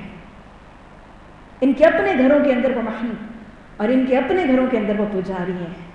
دادا بھی بت گر، باپ بھی بت گر، پتہ ہے نا آپ کو داستان کا۔ حضرت ابراہیم علیہ السلام کے والد نے بہت ماہر بت گر تھے۔ انہوں نے سونے اور چاندی کا ایک بہت خوبصورت موتیوں اور جواہرات سے جڑا ہوا ایک بت بنایا اور بت جا کے نمرود کی خدمت میں پیش کیا، تحفہ دیا۔ ظاہر مقرب بننا چاہتے ہیں، اس قسم کی رشوتوں کی ڈالیاں تو ہمیشہ ہی جاتی ہیں نا سب بادشاہوں کو۔ تو نمرود کو ان کے والد نے سونے اور چاندی کا، ہیرے اور موتی اور جواہرات کا جڑاؤ ایک خوبصورت سا بت بنا کے، کیونکہ آپ دیکھیں کہ ان کی بستی میں نا ہزاروں کی تعداد میں بت تھے اور ہر چیز کو یہ پوجتے تھے، خاص طور پہ یہ سورج اور چاند ستاروں کو بہت زیادہ پوجتے تھے۔ سورج کو پوجتے تھے اور ان کی بستیوں میں شماس دیوتا تھا، چاند کو پوجتے تھے، ان کا ایک ننار دیوتا تھا، اور ستاروں کے لیے انہوں نے بہت سی دیوتیاں بنا رکھی تھی۔ تو انہوں نے کیا کیا؟ والد نے نا ایک خوبصورت سا بت بنا کے تو نمرود کو تحفہ کر دیا۔ نمرود کو وہ بت اتنا پسند آیا کہ ایسا بت نا اس نے پہلے کبھی نہیں دیکھا تھا۔ یہ تو چیف بت گر ہے، یہ تو سب سے زیادہ ماہر محنت ہے، کہ تو اتنا بڑا پجاری بن سکتا ہے میرے کورٹ کا۔ نمرود نے فوراً ان کو حکم دیا کہ کیا کرو، تم میری شکل کا ایک بت بنا دو، یہ سورج چاند ستاروں کو پوجتے، اب یہ مجھے پوجیں گے۔ اس نے کیا کیا؟ باپ نے کیا کیا؟ نمرود کی شکل کا ایک بہت بڑا سا بت بنا دیا، جو کہ نمرود کو بہت ہی پسند آیا۔ اور اس کے بعد نمرود نے حضرت ابراہیم علیہ السلام کے آباء و اجداد کی یہی تاریخ، اس کی بنیاد پر ان کو حکومت بھی ملی، عہدہ بھی مل گیا، عزت بھی مل گئی۔ گویا ان کی قوم کے لوگ اب کون ہیں؟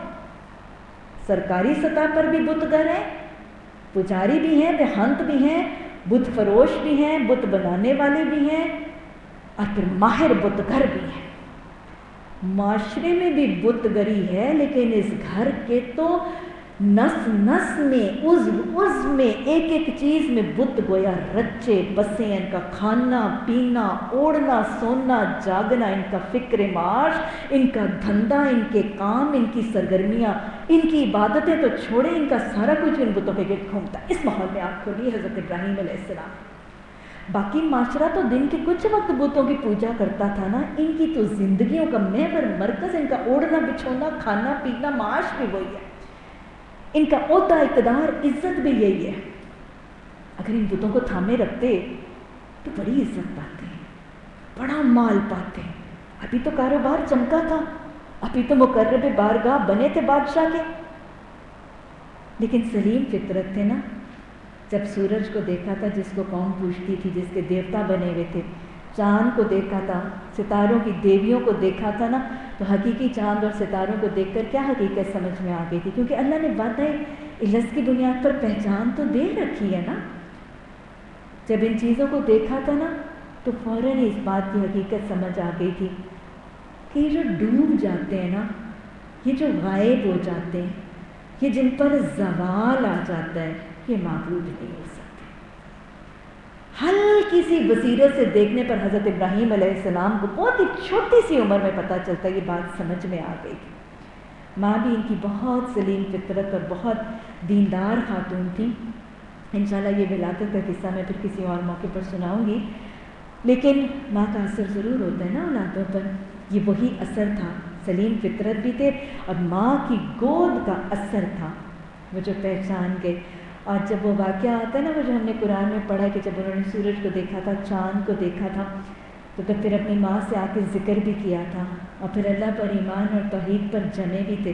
لیکن تھوڑی دیر کے بعد ماں جو معاون تھی نا ایمان کی، وہ فوت ہو گئی تھی. تو بہت زیادہ غم زدہ تھے کہ میرا اب کوئی بھی میرا گھرانے میں، میرے معاشرے میں میرا معاون نہیں ہے. جو واحد معاون تھا وہ بھی فوت ہو گیا.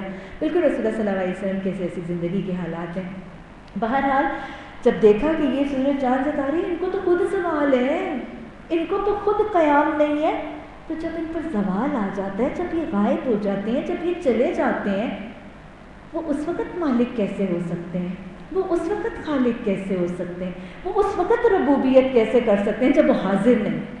وہ اس وقت رہنمائی کیسے کر سکتے ہیں؟ وہ اس وقت سنبھال کیسے سکتے ہیں؟ اس وقت نگرانی کیسے کر سکتے ہیں؟ اس وقت کفالت کیسے کر سکتے ہیں جب وہ ہوتے ہیں؟ تو لہٰذا رب کو اس کے حی و قیوم ہونے کی صفت سے پہچانا تھا ان کو اور ان کے شریک کی جانے والی چیزوں کو. اب جب ایمان مل گیا تھا تو پھر بس جب توحید مل گئی تھی، توحید کا نعمت مل گئی تھی، تو پھر شکر کیا تھا، اس پر جم گئے تھے، ڈٹ گئے تھے. قالوا ربنا اللہ ثم استقاموا کی کیفیت آ گئی. پھر شجرۃ طیبۃ بن گئے تھے، پھر جڑیں جم گئی تھیں، اعمال نکل آئے تھے. کسی مخالفت باپ نے آگ کر دیا، گھر والوں نے نکال دیا، بت توڑے، بت ختم کیے، آگ میں کودے، بستی سے نکال لے گئے، لیکن جمے رہے، ڈٹے رہے اور جمے رہے. ثابت ثم استقاموا کا رویہ ہوا. ہر تکلیف، ہر مشکل، ہر قربانی، ہر محبت کی نظر جو ہے وہ پیش کی. بستی سے نکالے گئے. حضرت سارہ کو لے کر، حضرت لوط علیہ السلام کو لے کر بستی بستی پھرتے رہے. اللہ کی زمین میں بستی بستی پھرتے رہے. اور اکثر روایات میں آتا ہے کہ زیادہ تر علاقہ وقت جو ہے وہ کنعان کی بستی میں گزرا. کنعان کی یہ بستی جو ہے آج فلسطین کے نام سے جانی جاتی ہے، جو انبیاء علیہ السلام کا مسکن اور مولد بھی ہے. یہیں پر اگلی لڑی جو ہے انبیاء کی یہیں پر پیدا بھی ہوئی ہے اور یہیں پر انہوں نے قیام بھی کیا. کہاں پر؟ فلسطین کے علاقے میں. فلسطین کا علاقہ، اس کا پچھلا نام کنعان. تو یہاں پر آباد رہے اور پھر اللہ سبحانہ تعالیٰ نے اولادوں سے نوازا اور پھر بچوں کو کس کام پر لگایا؟ وہ ایک بھتیجا جو ہے اس کو صدوم کے علاقے میں لگا دیا، ایک بیٹے کو حضرت اسحاق کو کنعان کے علاقے میں لگا دیا اور دوسرے بیٹے حضرت اسماعیل علیہ السلام کو مکہ کی وادی غیر ذی زرع میں لگا دیا. گویا ساری اولادوں کو بھی اللہ کے دین کی اشاعت اور حفاظ کے لیے پھیلا دیا، بکھیر دیا اور اپنے سے دور کر دیا. یہ تھی قربانی. لہٰذا اب کیا کرتے ہیں کہ جب ابراہیم علیہ السلام نے دعا کی، جب اتنی بڑی قربانی ہو تو اللہ دعائیں تو قبول کرتا ہے، لیکن جن کو پتہ ہے میری دعائیں قبول ہو رہی ہیں وہ پہلی دعا کیا مانگتے ہیں؟ رب اجعل ھذا البلد آمنا، اللہ اس شہر کو امن کا گہوارہ بنا. کس کے لیے دعا کی تھی؟ مکہ کی بستی کے لیے دعا کی تھی. جب مکہ کی بستی میں اپنے گھر والوں کو بسایا تھا، اللہ کا گھر بنایا تھا. وَإِذْ يَرْفَعُ إِبْرَاهِيمُ الْقَوَاعِدَ مِنَ الْبَيْتِ وَإِسْمَاعِيلَ رَبَّنَا تَقَبَّلْ مِنَّا. یہ وہ موقع ہے جب حضرت ابراہیم علیہ السلام نے دعا کی تھی کہ مکہ کی بستی کو کیا بنا دے؟ امن کا گہوارہ بنا دے. اور حضرت ابراہیم علیہ السلام کی یہ دعا قبول بھی ہوئی کہ دنیا کی روئے زمین پر کوئی بستی ایسے امن کا گہوارہ نہیں ہے جیسے مکہ کا یہ علاقہ۔ رات دن صبح شام کسی موسم میں، کسی وقت میں، کسی مہینے میں جو امن آپ کو یہاں نظر آتا ہے وہ دنیا کی کسی ٹکڑے میں نظر نہیں آتا۔ یہ حضرت ابراہیم علیہ السلام خلیل اللہ کی دعا کی قبولیت ہے۔ انبیاء کی دعائیں قبول ہوتی ہیں، اللہ کی خاطر قربانیاں دینے والوں کی دعائیں قبول ہوتی ہیں، قالوا ربنا اللہ ثم استقاموا کرنے والوں کی دعائیں قبول ہوتی ہیں، توحید پرستوں کی دعائیں قبول ہوتی ہیں، وما کان من المشرکین کرنے والوں کی دعائیں قبول ہوتی ہیں۔ یہ دعا قبول ہوتی ہے۔ اور دین جو ہمیشہ سے اسلام رہا ہے، اس میں انبیاء کی ایک بنیادی خواہش، بنیادی کوشش، بنیادی دعا کیا تھی؟ ہمارے شہروں کو کیا بنا دے؟ رہزنی کے اڈے بنا دے، ڈکیتیوں کے اڈے بنا دے، میرے پیروکاروں کو دہشت گرد بنا دے، ظالم جبار بنا دے، لوٹ مار کرنے والا بنا دے؟ نہیں، انبیاء کی دعائیں بھی یہی تھیں، خواہشات بھی یہی تھیں، آرزوئیں بھی یہی تھیں، تعلیمات بھی یہی تھیں اور تربیتیں بھی یہی تھیں کہ ہمارے ان اسلام کے گھروں کو امن کے گہوارے بنا دیں۔ اسلام امن کا پیغام لے کر آیا ہے، اسلام امن پسند دین ہے، اسلام دہشت گردی، ظلم، زیادتی، آگ لگانے، مارنے، کاٹنے، نہتے مظلوم شہریوں کے خون بہانے کی تعلیم دینے والا دین نہیں ہے۔ جب یہ دین عام ہوگا، یہ دین نافذ ہوگا، تو کیا ان علاقوں میں یا ساری بین الاقوامی سطح پر کیا دہشت گردی عام ہوگی؟ کیا عام ہوگا؟ امن عام ہوگا، آشتی آئے گی، فتنہ فساد کا خاتمہ ہوگا، والفتنۃ اشد من القتل، قتل کا خاتمہ بھی ہوگا اور فتنے کا خاتمہ بھی ہوگا۔ اب یہ دعا کرنے کے بعد پھر کیا کیا کہ اللہ تو مجھے بھی اور میری اولاد کو کس چیز سے بچا لے؟ بت پرستی سے بچا لے۔ بت بہت زیادہ تھے نا، صنم خدا ہے جہاں، مجھے ہے حکم ازاں لا الہ الا اللہ۔ اب اتنے بت ہیں، تو حضرت ابراہیم علیہ السلام کو کیا فکر ہوئی کہ میری اولاد کو توحید پرست بنا دینا، میری اولاد کو توحید پرست بنا دینا، اللہ واحد کا پرستار بنا دینا، میری اولاد کو شرک سے بچنے والا بنا دینا۔ یہ حضرت ابراہیم علیہ السلام کی اپنی اولاد کے لیے سب سے پہلی خواہش، بستی کے لیے امن کی خواہش، اور اپنی اولاد اور اپنی ذریت اور اپنے لیے یہ خواہش کہ میں توحید پر جمنے والا، شرک سے بیزار اور شرک سے بچ جانے والا، بت پرستی سے اجتناب کرنے والا بن جاؤں، کیونکہ قرآن میں اللہ نے کہا ہے وَاجْتَنِبُوا مِنْ قَوْلِ الزُّورِ، جھوٹ سے بچو اور بت پرستی سے بچو۔ تو لہٰذا یہ خواہش سب سے پہلی خواہش۔ انبیاء کی خواہش کیا تھی جی؟ اللہ کے دوست خلیل اللہ کی خواہش یہ تھی کہ وہ خود بھی اور ان کی نسلیں بھی توحید پر جم جائیں، شرک سے بچ جائیں اور بت پرستی سے اجتناب کرنے لگے۔ سب سے پہلی بات قُوْ أَنفُسَكُمْ وَأَهْلِيكُمْ نَارًا، حضرت ابراہیم علیہ السلام نے یہ چیز صرف اپنے لیے نہیں مانگی تھی، اپنی اولادوں کے لیے بھی مانگی تھی۔ دوسری بات یہ دیکھیں کہ جب حضرت ابراہیم علیہ السلام اپنی اولاد کے لیے یہ چاہتے تھے، یہ خواہش اور آرزو تھی، تو ہم اپنا محاسبہ کریں، ہماری کتنی دفعہ یہ آرزو ہوتی ہے؟ اپنی اولادوں کو بڑا آدمی بنانے کی، دنیاوی تعلیم دینے کی، دنیا کی ریس میں آگے نکالنے کی تو بڑی خواہشیں ہوتی ہیں۔ کیا اس چیز کی خواہش ہمارے دلوں میں ہے اپنی اولادوں کے لیے؟ کیا ہم یہ مانگتے ہیں؟ اگلی بات دیکھیں، جب حضرت ابراہیم علیہ السلام کی یہ خواہش تھی تو پھر کیا کیا؟ اولادیں تو واقعی بت پرست نہیں بنی تھیں، ذریتوں میں اسلام آ گیا تھا، نسلوں میں اسلام آ گیا تھا، نسلیں شرک سے دور رہ گئی تھیں، نسلوں نے بت توڑ دیے تھے۔ کیوں؟ کیسے؟ کیا کیا تھا حضرت ابراہیم علیہ السلام؟ آپ داستان پڑھیں، پھر اس کے بعد ہم اصول دیتے ہیں۔ کہا کہ اللہ مجھے اور میری اولاد کو بت پرستی سے بچا۔ سب سے پہلے کیا چیز کی تھی؟ جب خواہش آئی تھی تو دعا مانگی تھی کہ دعا قبول ہوئی تھی۔ اصول کیا ہے؟ نبیوں کی دعائیں قبول ہوتی ہیں، والدین کی دعائیں قبول ہوتی ہیں، حق پر چلنے کی اور ہدایت کی دعا جب مانگی جاتی ہے تو وہ قبول ہوتی ہے۔ لہٰذا یہ دعا مانگی، اللہ سبحانہ تعالیٰ نے یہ دعا قبول کی۔ دعا اس لیے قبول ہوئی تھی کہ قربانیاں بھی بہت زیادہ تھیں۔ آپ کو یاد ہے نا قبولیت دعا کا نسخہ ہم نے غزوہ بدر کے میدان میں بھی دیکھا تھا کہ رسول اللہ صلی اللہ علیہ وسلم کی دعا کیوں قبول ہوئی تھی؟ آپ نے کیا فرمایا تھا؟ الہی یہ میری مٹھی بھر جماعت ہے، اگر یہ نفوس آج مٹ گئے تو دنیا پر تیرا نام لیوا کوئی نہیں رہے گا، اپنی ساری پونجی پیش کر دی۔ حضرت ابراہیم علیہ السلام کی دعا بھی اس لیے قبول ہوئی تھی، اپنی ساری چیزیں پیش کر دی تھی، تن من دھن محبتیں، گھر کاروبار جائیدادیں۔ بدھ نانا چھوڑے ہوتے، توحید پر نانا جمے ہوتے تو عہدہ بھی ملا ہوتا، اقتدار بھی ملا ہوتا، لوگ ان کو پجاری بن کے ان کے ہاتھ بھی چومتے، ان کے پاؤں کے اوپر سجدے بھی کرتے، لیکن سب کچھ قربان کر دیا، محبتیں بھی قربان کر دی تھی، مال جائیدادیں کاروبار فکر معاش سب کچھ قربان کر دیا تھا، اپنا بھی اپنی اولادوں کا بھی۔ خود بھی بیٹھ جاتے اپنے باپ کی گدی پر، ضروریتیں کھاتی، ضروریتیں حکومتیں عہدے اقتدار پاتی۔ دعائیں اس لیے قربان ہوئی تھی کہ اخلاص بہت تھا، ایثار بہت تھا، قربانی بہت تھی، ساری پونجیاں پیش کر دی تھی اس چیز سے بچنے کے لیے۔ کسی چیز کو حاصل کرنے کے لیے جب اپنی پونجیاں پیش کر دی جاتی ہیں تو اللہ وہ نعمت نواز دیا کرتا ہے۔ اچھا جی بس صرف دعائیں مانگی تھی، بیٹھ کے دعائیں مانگتے، خلیل اللہ ہے بیٹھ کے دعائیں مانگتے، اتنی قربان، اللہ بتوں سے بچا لینا، اللہ بتوں سے بچا لینا، بس دعائیں مانگی تھی۔ آگے کیا کیا؟ ساتھ ہی کہتے ہیں ان بتوں نے بہت سو کو گمراہی میں ڈالا ہے، ممکن ہے کہ میری اولاد کو بھی یہ گمراہ کر دیں۔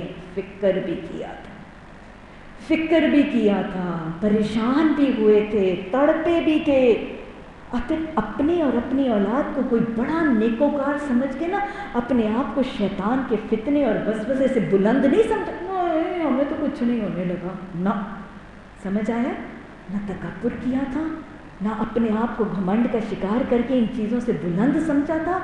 ویری مچ لائبل، میں، میری اولادیں، آپ کی اولادیں شیطان کے فتنوں اور وسوسوں کے حملوں سے ممکن ہے کسی پر حملہ کر دیں۔ وہ کانشیس ہیں، فکر کر رہے ہیں، سوچ رہے ہیں، ہر امکان کو پرکھ رہے ہیں، یہ شیطان ہے ہی بہت برا، یہ بتوں نے بہت سب کو گمراہ کیے، کہیں مجھے کمنٹ نہیں کیا، میں خلیل اللہ انی جاعلک للناس اماما، مجھے کہاں سے شیطان گمراہ کرے گا، میں تو ایمان کے اس لیول پر ہوں، میں تو نبوت کے اس مقام پر ہوں۔ نہیں، شیطان سب کو گمراہ کر سکتا ہے، ہر وقت کر سکتا ہے، نہ گھمنڈ ہے، عاجزی ہے، انکساری ہے، شیطان سے لگاتار نفرت ہے، اور فکر بھی کیا تھا۔ تو پہلا رویہ کیا کیا؟ دعا کی، اپنے لیے بھی اپنی اولاد کے لیے۔ دوسری چیز فکر کیا، گھمنڈ نے کی، عاجزی کی۔ اس دور میں تو بہت سے بت تھے، آج ہیں بت؟ نہیں، کہیں نہیں دیکھے آپ نے کوئی بت دیکھے؟ پوچھتے ہیں وہ بینکاک ہانگ کانگ چلے جائیں تو وہاں تو بہت ہی نظر آتے ہیں، تو کوئی بت نہیں ہے۔ ہمسایہ ممالک میں یہاں اس سے پتھر، وہ جو ظاہر بت ہے نا وہ تو نظر بھی آتا ہے، اس کو تو ضرب لگانے سے وہ ٹوٹ بھی جاتا ہے، وہ ہٹا کے پرے پھینکا بھی جاتا ہے۔ وہ جو باطن کے اندر بت ہے نا، یاد رکھیے گا وہ ظاہر کے بتوں سے زیادہ برے ہوتے ہیں نا۔ ظاہری بت کو تو کوئی ضرب لگائے گا وہ ٹوٹ جائے گا، ظاہری بت تو اٹھا کے پھینک بھی دیں گے، اور ظاہری بت کو تو وہ جیسے حضرت عمرو بن جموع کے وہ بت کا حال کیا تھا وہ کر کے دکھا بھی سکتے ہیں، یہ تیرا بت اور یہ دیکھ اس کا حال۔ وہ جو دل میں بت بسا ہوا ہے نا، خواہشات کا بت، آرزوؤں کا بت، تمناؤں کے بت، دنیا کے مال کے محبت کے بت ہے نا، وہ کہتے ہیں دھن کی دیوی، مال کی دیوی، یہ بت بھی تو ہے، دھن دیوی بن جاتا ہے، مال دیوی بن جاتی ہے، دنیا کی محبت ایک بڑا سا دیوتا بن جاتا ہے۔ تو یہ جو بت ہے نا، یہ بت ان بتوں سے زیادہ گمراہ کرتے ہیں۔ ان بتوں سے بھی توڑنا، ان بتوں کو توڑنا اور ان بتوں سے بچنا۔ اللہم الہمنا رشدا واعذنا من شرور انفسنا۔ تو لہٰذا ان بتوں کی فکر کرنی ہے، اپنے لیے بھی اور اپنی اولادوں کے لیے بھی۔ حضرت ابراہیم نے کہا جو میرے طریقے پر چلے گا وہ میرا ہے، اور جو میرے خلاف طریقے سے چلے گا تو یقیناً تو درگزر کرنے والا مہربان ہے۔ تو لہٰذا کیا کیا جی؟ ایک دعا کی بت پرستی سے بچنے کے لیے، دوسری فکر کی، غور کیا، تکبر نہیں کی اپنے آپ کو، I am very much liable, I am very much prone, مجھے بھی ہو سکتا ہے یہ حملہ. اور پھر اس کے بعد کیا کیا؟ بت پرستی سے بچنے کے لیے صرف دعا اور فکر نہیں کیا. کیا کہتے ہیں؟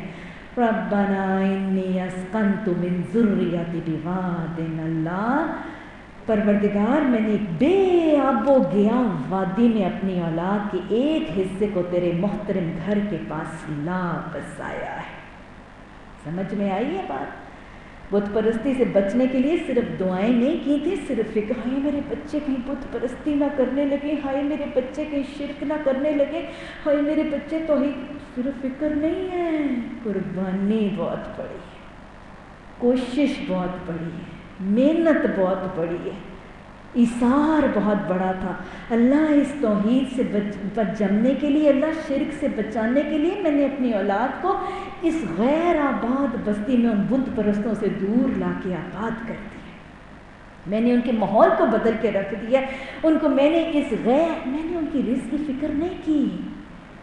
میں نے ان کو شرک سے بچانے کے لیے ان کے دنیا کے کھانے پینے عزت عہدے کی فکر نہیں کی تھی. کیا خیال ہے پیچھے نظر نہیں آ رہا تھا؟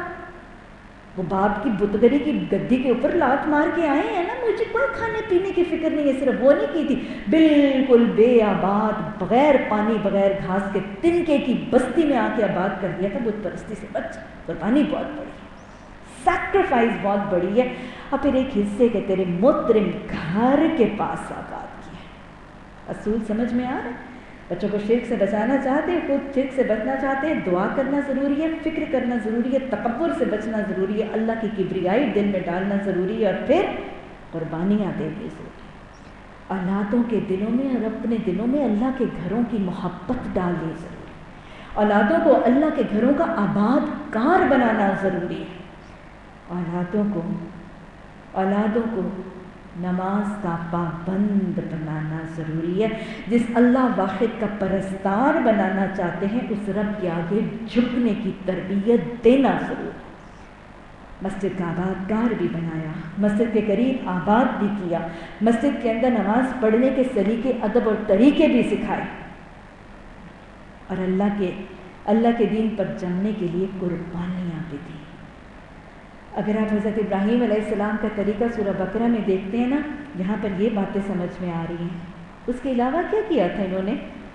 اپنی اولادوں کو دین اسلام پر جمانے کے لیے ان کی زندگی میں ان کی نصیحتیں کیا تھیں؟ وَوَصَّى بِهَا إِبْرَاهِيمَ وَإِسْحَاقَ قَالَ يَا بَنَيَّ إِنَّ اللَّهَ اصْطَفَىٰ لَكُمُ الدِّينَ فَلَا تَمُوتُنَّ إِلَّا وَأَنتُم مُّسْلِمُونَ. زندگی میں ان کو نصیحتیں بھی کرتے تھے، بیٹھتے تھے، باتیں ہوتی تھی، کانورسیشن ہوتی تھی، گفتگو ہوتی تھی. کیا نصیحتیں، کیا یاد دہانیاں. اللہ نے تمہارے لیے یہی واحد پرستار کا دین پسند کیا، یہی دین توحید پسند کیا، مرتے دم تک اس دین کو نہ چھوڑنا. یہ بھی وجہ تھی.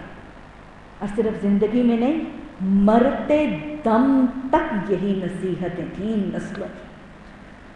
سورہ بقرہ میں آگے آتا ہے نا، اللہ نے فرمایا وَأَن كُنتُمْ شُهَدَاءَ إِذْ حَضَرَ يَعْقُوبَ الْمَوْتُ. تم وہاں پہ تھے جب حضرت یعقوب علیہ السلام کو موت کا وقت آیا. قَالَ يَا بُنَيَّ مَا تَعْبُدُونَ مِن بَعْدِي.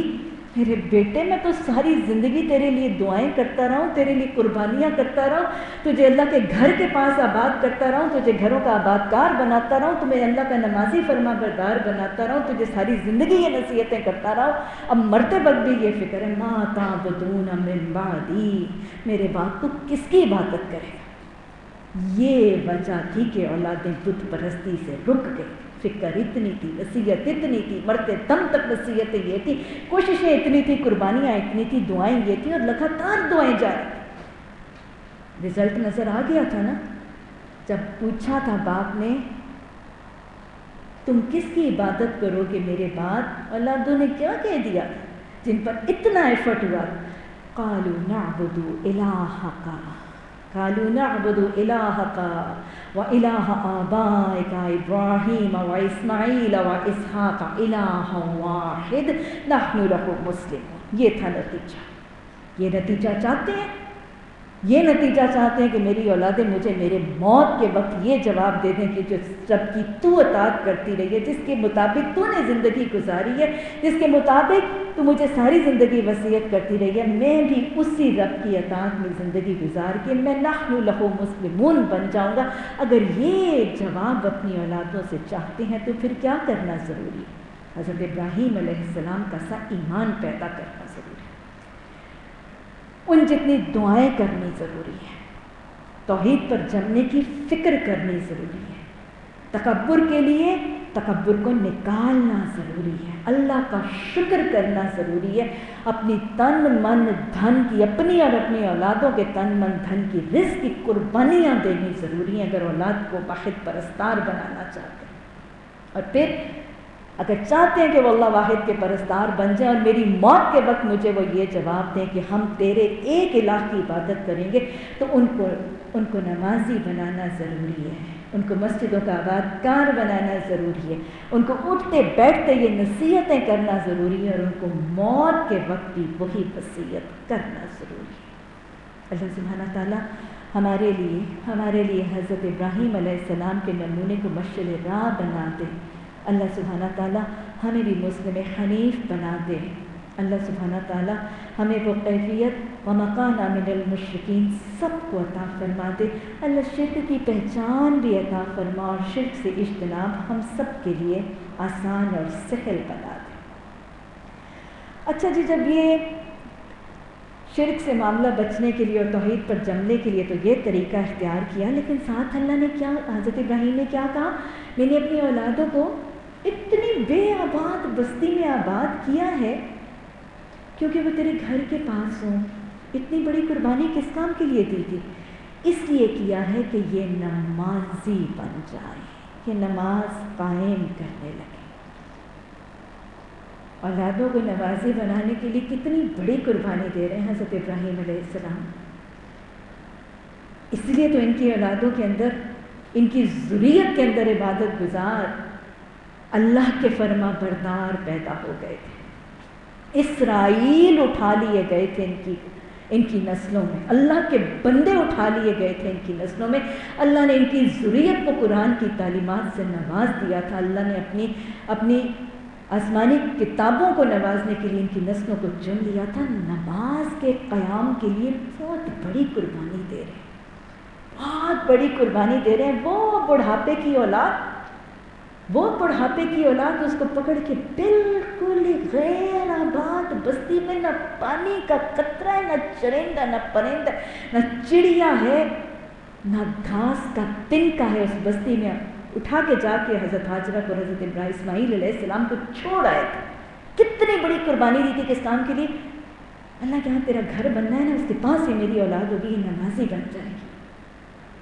اولادوں کو نمازی بنانے کے لیے صرف خواہش اور آرزو کرنا ضروری نہیں ہے۔ بسا اوقات جب اقیم الصلاۃ کا حکم اور وہ حدیث اور وہ قرآن کے احکامات ہم سناتے بھی ہیں اور لوگ سنتے بھی ہیں، کہ آپ کو پتہ ہے نا کہ جب اولادیں جب تک بالغ نہیں ہوتی تو ان کی نماز کا حساب کتاب والدین پر ہے۔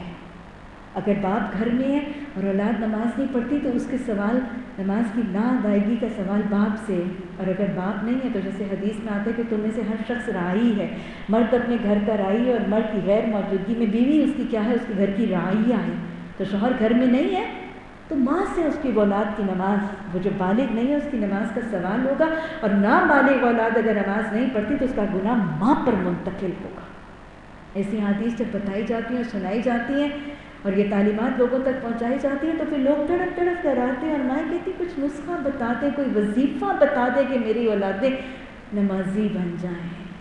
میں کئی دفعہ کہتی ہوں وظیفے سے باقی کے کام تو کرتے نہیں، ایسے کام وظیفوں سے کرنے کے لیے شروع ہو جاتے ہیں۔ مجھے بتائیں اگر وظیفہ کرنا ہوتا تو کیا حضرت ابراہیم علیہ السلام بیٹھ کے کوئی چلا کاٹتے اور کوئی وظیفہ کرتے؟ خلیل اللہ ہیں، یہ بیٹھ کے وظیفہ کرتے، ان کے پاس اتنی دعائیں موجود تھیں اور کہتے کہ میری اولادیں نمازی بن جائیں گی۔ کیا صرف وظیفوں کے زور سے اولادیں نمازی بنا کرتی ہیں؟ ہاں دعا برحق ہے، والدین کی بھی برحق ہے، لیکن صرف دعائیں مانگتے آگے بھی مانگ رہے ہیں، پیچھے بھی مانگ رہے ہیں، مانگے دعائیں، لیکن خدا را صرف دعائیں تو نہ مانگے۔ خدایا صرف ہم یہ کہیں کہ میں وظیفے پڑھوں گی اور پھر مجھے کچھ پڑھنے کو بتا دے، میرا بیٹا نمازی ہو جائے۔ اچھی بھلی پڑھتا تھا، پتہ نہیں کیا ڈس گیا اس کو، اس کا ماحول ڈس گیا ہے، اس کو کیبل ڈس گیا، اس کو ٹی وی ڈس گیا، اس کو انٹرنیٹ ڈس گیا، اس کو فیس بک نے کاٹ کھایا ہے۔ ہم مجھے اور آپ کو سمجھ نہیں آیا ہے کہ ہوا کیا ہے، کہ سارے حالات اس کے ہاتھ میں ان کنٹرول پکڑا دیے۔ اس 15 سال کے بچے میں اس کو کیا ڈسا، اس کو یہ ساری چیزیں ڈس گئی۔ اور بتا اچھی بڑی نمازیں پڑھتا تھا، پتہ نہیں اس کو کیا ہو گیا۔ کوئی وظیفہ بتا دے کہ میں رات کو پڑھوں اور میرا بچہ واپس نمازی ہو جائے۔ صرف وظائف سے کام نہیں ہوا کرتے۔ خلیل اللہ نے اتنی بڑی قربانی دے دی تھی اپنی اولادوں کو نمازی بنانے کی۔ آج اگر ہم اپنے حالات اور اپنے معاشرے کے حالات کا جائزہ لیں تو مائیں اپنے بچوں کی نہ نیندوں کی قربانی دینے کو تیار ہے، اپنے بچوں کی پڑھائی کے سیشنز کی قربانی دینے کو تیار نہیں ہے، اپنی بچوں کے ٹیوشن کے ٹائمنگز کی قربانی دینے کو تیار نہیں ہے، تو پھر کہاں سے نمازی؟ قربانیاں تم اتنی سی بھی نہیں، ویسے وہ تو ٹیوشن کا ٹائم ہے، عصر کی نماز وہ تو چھوٹ جاتی ہے نا کیونکہ ٹیوشن کا ٹائم ہے، مغرب کی نماز گھر آتے آتے تک وقت گزر جاتا ہے۔ اول ہمیں نمازوں کے وقت ہی نہیں پتہ، اللہ کے بندوں نہیں گزرا، پڑھا دو، وہ بھی کھڑا کر دو اور اسے کہہ دو وہاں ٹیوشن میں سے نکل کے 5 منٹ پڑھ لے گا تو کوئی زمین آسمان الٹ نہیں جائے گا۔ لیکن بس وہ اتنی قربانی دینے کو تیار نہیں ہے، تو پھر کہاں سے آئے گا یہ معاملہ؟ حضرت ابراہیم علیہ السلام نے کہا کہ میں نے اتنی بڑی قربانی صرف اس لیے دی ہے کہ یہ لوگ نمازی بن جائیں۔ اللہ میں نے تو ان کا تن من دھن سب کچھ ہی قربان کر دیا، اس لیے کہ یہ تیرے بن جائیں اور تو انہیں اپنا بنا لے، تو انہیں جھکنے کا طریقہ سکھا دے، ان کا دل اپنے ساتھ جوڑ لے، ان کو اپنا عبادت گزار بنا دے۔ میں نے تو ان کا سب کچھ ہی قربان کر دیا۔ پھر ساتھ باپ ہے نا، کیا کہتے ہیں، لہٰذا تو لوگوں کے دلوں میں ان کا مشتاق بنا دے۔ یہ اگر اپنے باپ دادا کی بستی میں رہتے تو بڑے مہنت اور بڑے پجاری بنتے، بڑی عزتیں پاتے، بڑے اقتدار اور عہدے پاتے، میں سب کو لات مار آیا، لیکن اللہ تیری رضا کے لیے، تیرا پرستار بنانے کے لیے سب کو ٹھکرایا آیا ہوں، اب ان کی عزت اور ان کی محبت لوگوں کے دلوں میں تو ڈال دے۔ دعائیں کرتے ہیں اور اللہ ڈال بھی دیتا ہے، لہٰذا تو لوگوں کے دلوں کو ان کا مشتاق بنا دے، انہیں کھانے کو پھل دے، اور پھل بھی کیوں دے؟ شاید یہ کہ شکر گزار بن جائے۔ لگاتار آپ دیکھ رہے ہیں کہ باپ کی خواہش اپنی اولادوں کے لیے کیا ہے؟ میری اولادیں تیری فرما بردار بن جائیں، میری اولادیں تیری اطاعت گزار بن جائیں، میری اولادیں تیری عبادت گزار بن جائیں، میری اولادیں تیری شکر گزار بن جائیں۔ کہ ہماری زندگی کی اور سوچ کے یہ پیمانے ہیں؟ کہتے ہیں کہ اللہ ان کو رزق بھی اس لیے رزق دینا تو ان کو اپنا شکر گزار بنانا، نہ شکری سے بچا لے۔ پروردگار تو جانتا ہے جو کچھ ہم چھپاتے ہیں، جو کچھ ظاہر کرتے ہیں، اور واقعی اللہ سے کچھ بھی چھپا ہوا نہیں ہے، نہ آسمان میں نہ زمین میں۔ اور پھر ان کے لیے شکر مانگ رہے ہیں، خود کیا کہہ رہے ہیں؟ الحمدللہ، شکر ہے، سب تعریفیں اللہ کے لیے ہیں۔ کس بات کے لیے تعریفیں؟ الذی وہب لی علی الکبر اسماعیل و اسحاق، اس بڑھاپے کی عمر میں انہوں نے مجھے، اللہ سبحانہ تعالیٰ نے اسماعیل اور اسحاق جیسی اولادیں دی۔ وہ رب بڑا ہی دعا سننے والا، اولاد کے لیے دعا مانگی ہوگی نا، سوالے کے لیے بھی مانگی ہوگی، اولاد کے لیے بھی مانگی ہوگی۔ دعائیں کس لیے قبول ہوتی ہیں؟ اس کا عقیدہ اور ایمان کیا ہوتا ہے؟ ان ربی لسمیع الدعاء، جس کو یقین ہوتا ہے کہ میرا رب سن ضرور رہا ہے اس کی دعا، اور جس کو یہ یقین ہوتا ہے کہ صرف میری نہیں، اس کو یہ گھمنڈ بھی نہیں ہوتا کہ میں بڑا پہنچا ہوں میری سنے گا، جس کو یہ پتہ ہوتا ہے کہ اللہ سب کی سنتا ہے، جس کو اللہ کی پہچان ہوتی ہے، جو اللہ کی حمد و ثنا کرتا ہے، اور جس کو اللہ پر بھروسہ ہوتا ہے، اللہ اس کی دعا سنتا ہے۔ جو عاجزی سے مانگتا ہے، حمد و ثنا سے مانگتا ہے، جو تکبر کی نفی سے مانگتا ہے، جو توکل سے مانگتا ہے، اللہ اس کی دعا سنتا ہے۔ یہ ایک سمیع دعا کے الفاظ میں سب کچھ موجود ہے۔ اب پھر دعا کیا مانگی؟ آپ دیکھیں کہ کہہ رہے ہیں الحمدللہ، شکر کر رہے ہیں نا اولاد کی نعمت پر۔ نعمتوں پر شکر کا طریقہ کیا پڑھا تھا کل؟ زبان سے، دل سے، عمل سے۔ کیا حضرت ابراہیم علیہ السلام نے جب شکر کیا تھا تو صرف الحمدللہ؟ کیا کہہ رہے ہیں؟ تو میرا اندر بھی جانتا ہے، باہر بھی جانتا ہے۔ گویا حضرت ابراہیم علیہ السلام کا شکر ایک جامع شکل کا شکر ہے۔ کیسے؟ حضرت ابراہیم کے شکر کا طریقہ کیا ہے؟ اللہ نے تو بڑھاپے میں دے ہی دیا، اللہ تو بہت کچھ دیتا ہے، اللہ کا بڑھاپے میں اولاد دینا صرف نعمت نہیں ہے، اللہ کا ہر زندگی کے حصے میں اولاد دینا بہت بڑی نعمت ہے، کرشمہ بھی ہے، معجزہ بھی ہے، انعام بھی ہے، اور حساب اور ثواب بھی ہے۔ اللہ سبحانہ تعالیٰ نے اب جب یہ نعمت اولاد کی دی تھی تو زبان سے شکر کی گواہی آیت دے رہی ہے، دل کے شکر کی گواہی اس سے اوپر کی آیت دے رہی ہے۔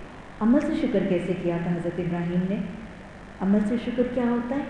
عمل سے شکر یہ ہوتا ہے کہ اس نعمت کو اللہ کے احکامات کے مطابق استعمال کرنا ہوتا ہے، اور عمل سے شکر یہ ہے کہ جو نعمت رب نے دی ہے اس کو اللہ کے راستے میں بھی استعمال کرنا ہے۔ حضرت ابراہیم علیہ السلام نے کیا کیا تھا؟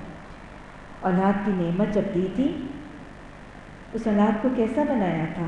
اللہ کا فرما بردار، اللہ کا دیندار، اللہ کا عبادت گزار۔ اولاد کی نعمت کو پورا اللہ کے احکامات کے رنگ میں رنگنا ان کا عملی شکر تھا۔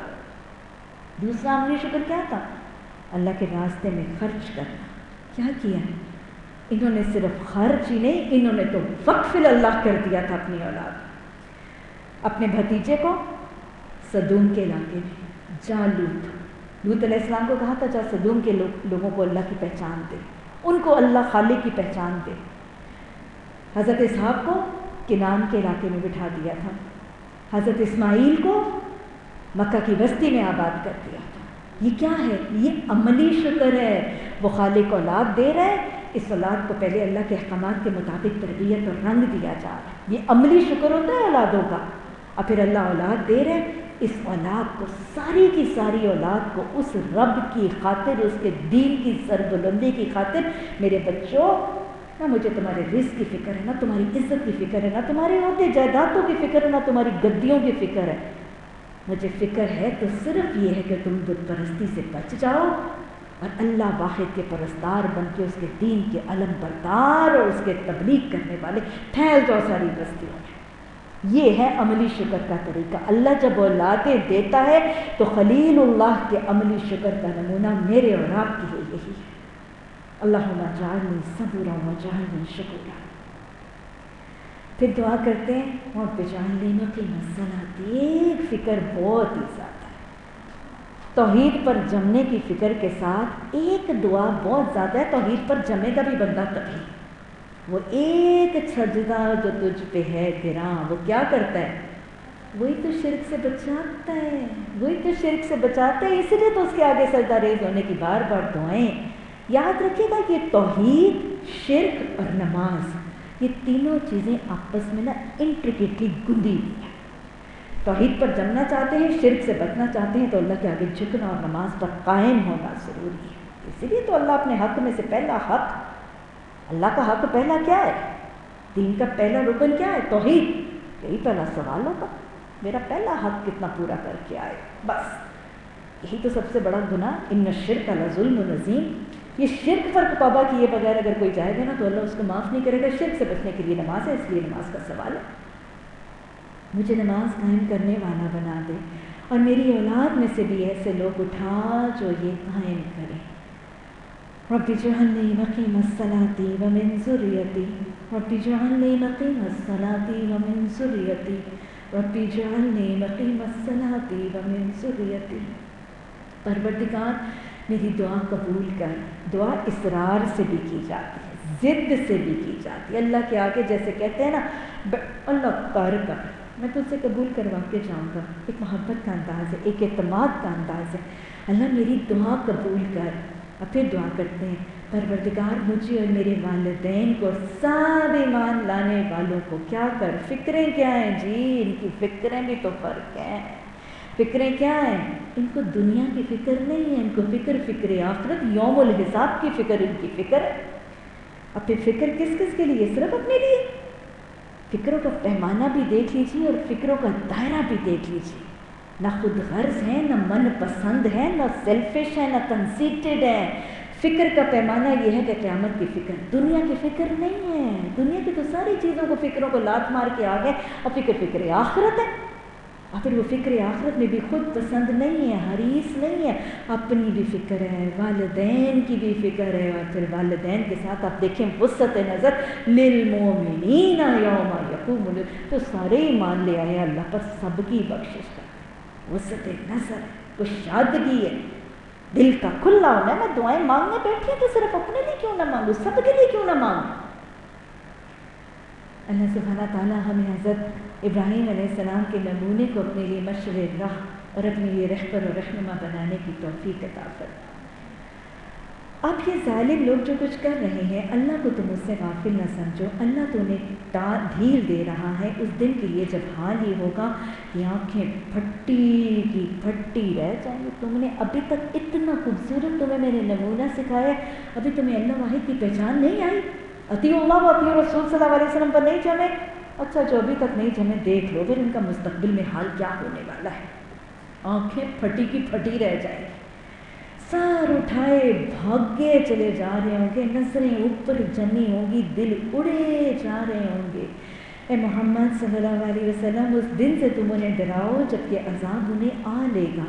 اس وقت یہ کہیں گے اے رب ہمیں تھوڑی سی مہلت دے دے، ہم تیری دعوت کو لبیک کہیں. کیا کریں؟ لا الہ الا اللہ کریں. ساری زندگی نہیں کر کے آئے، زبانوں سے کہہ دیا تھا لیکن ایکچولی لا کی تلوار نہیں چلائی.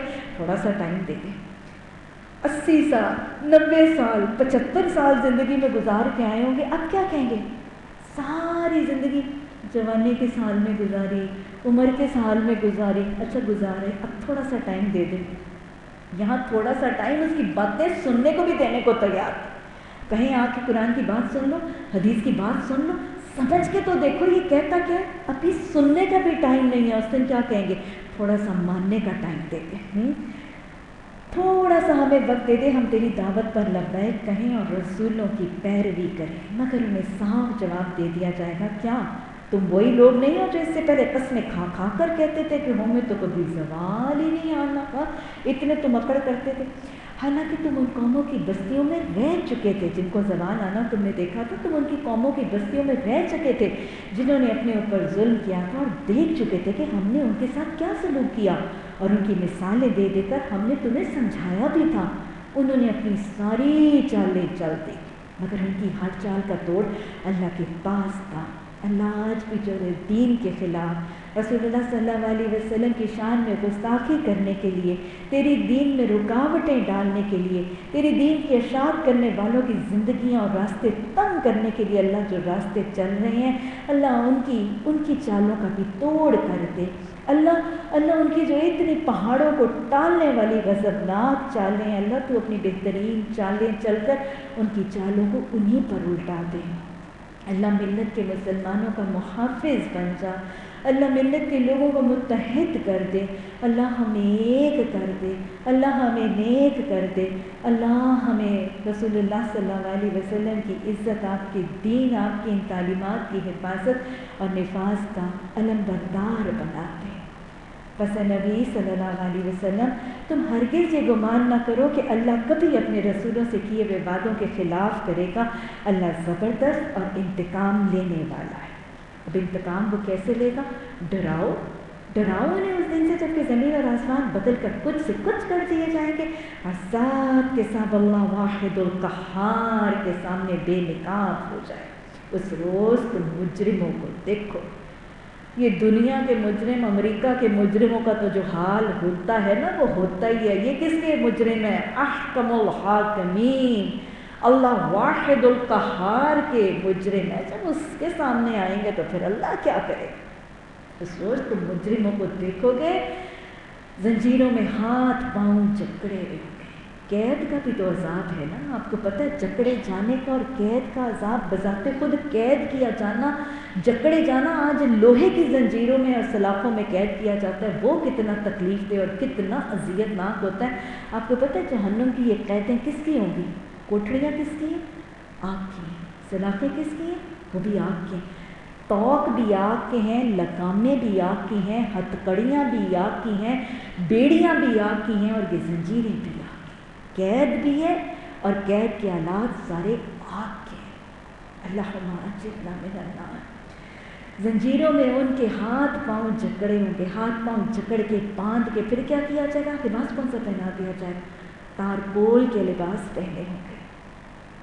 تارکول کے لباس، پتہ ہے آپ کو تارکول کیا ہوتی ہے؟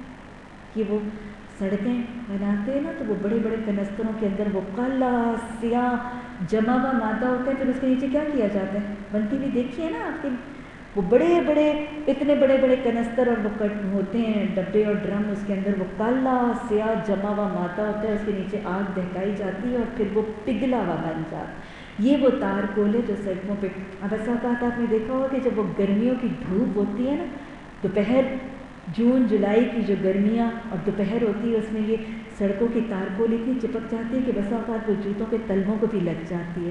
کبھی لگی ہے؟ ذرا اتار کے دیکھیے گا، وہ ٹھنڈی ہو جانے کے باوجود بھی نہیں اترتی۔ اور جہنم کی آگ تو یہ کہ وہ بار بار دہکائی جائے گی تو وہ ٹھنڈی بھی نہیں ہوگی۔ یہ تارکول جو ہوتی ہے نا، ایک تو یہ بہت ہی گندی اور کالی سیاہ ہوتی ہے، بدبودار بھی ہوتی ہے، بڑی وہ بہت ہی گندا سا یہ مواد ہوتا ہے، اور پھر اس سے اٹھنے والا وہ دھواں جو ہے نا، وہ بھی جہنمیوں کی نس نس میں گھس جائے گا۔ اور پھر آپ کو پتہ ہے کہ تارکول اور یہ وہ اس قسم کی گرم چیز ہے کہ یہ مواد جب کہیں لگ جاتا ہے نا، تو وہ میں ابھی آپ کو وہی مثال دے رہی ہوں، جوتے کے تلوے بھی جب لگ جاتا ہے نا تو وہ بھی اترنے کا نام نہیں لیتا۔ اور جب کسی کی اگر کرتے کی شکل میں یا قمیص کی شکل میں ربنا اصرف عنا عذاب جہنم، تو شکل میں اگر پہنا ہی دیا گیا تو کیا وہ اترے گا؟ کتنی بدبو، کتنی حرارت، وہ چپک ہی جائے گا، کھال کو اتار ہی دے گا۔ تارکول کے لباس پہنے ہوں گے، ہاتھ اور پاؤں جو ہیں وہ زنجیروں میں جکڑے میں، لباس تارکول کے، اور پھر کیا کیا جائے گا؟ آگ کے شعلے ان کے چہروں پر چھا بھی رہے ہوں گے۔ ربنا اصرف عنا عذاب جہنم ان عذابها کان غراما انها ساءت مستقرا ومقاما، کہ اس لیے ہوگا کہ اللہ ہر متنفس کو اس کے کیے ہوئے کا بدلہ دے گا۔ اللہ کو حساب لیتے کچھ دیر نہیں لگتی۔ اللہم حاسبنا حسابا یسیرا۔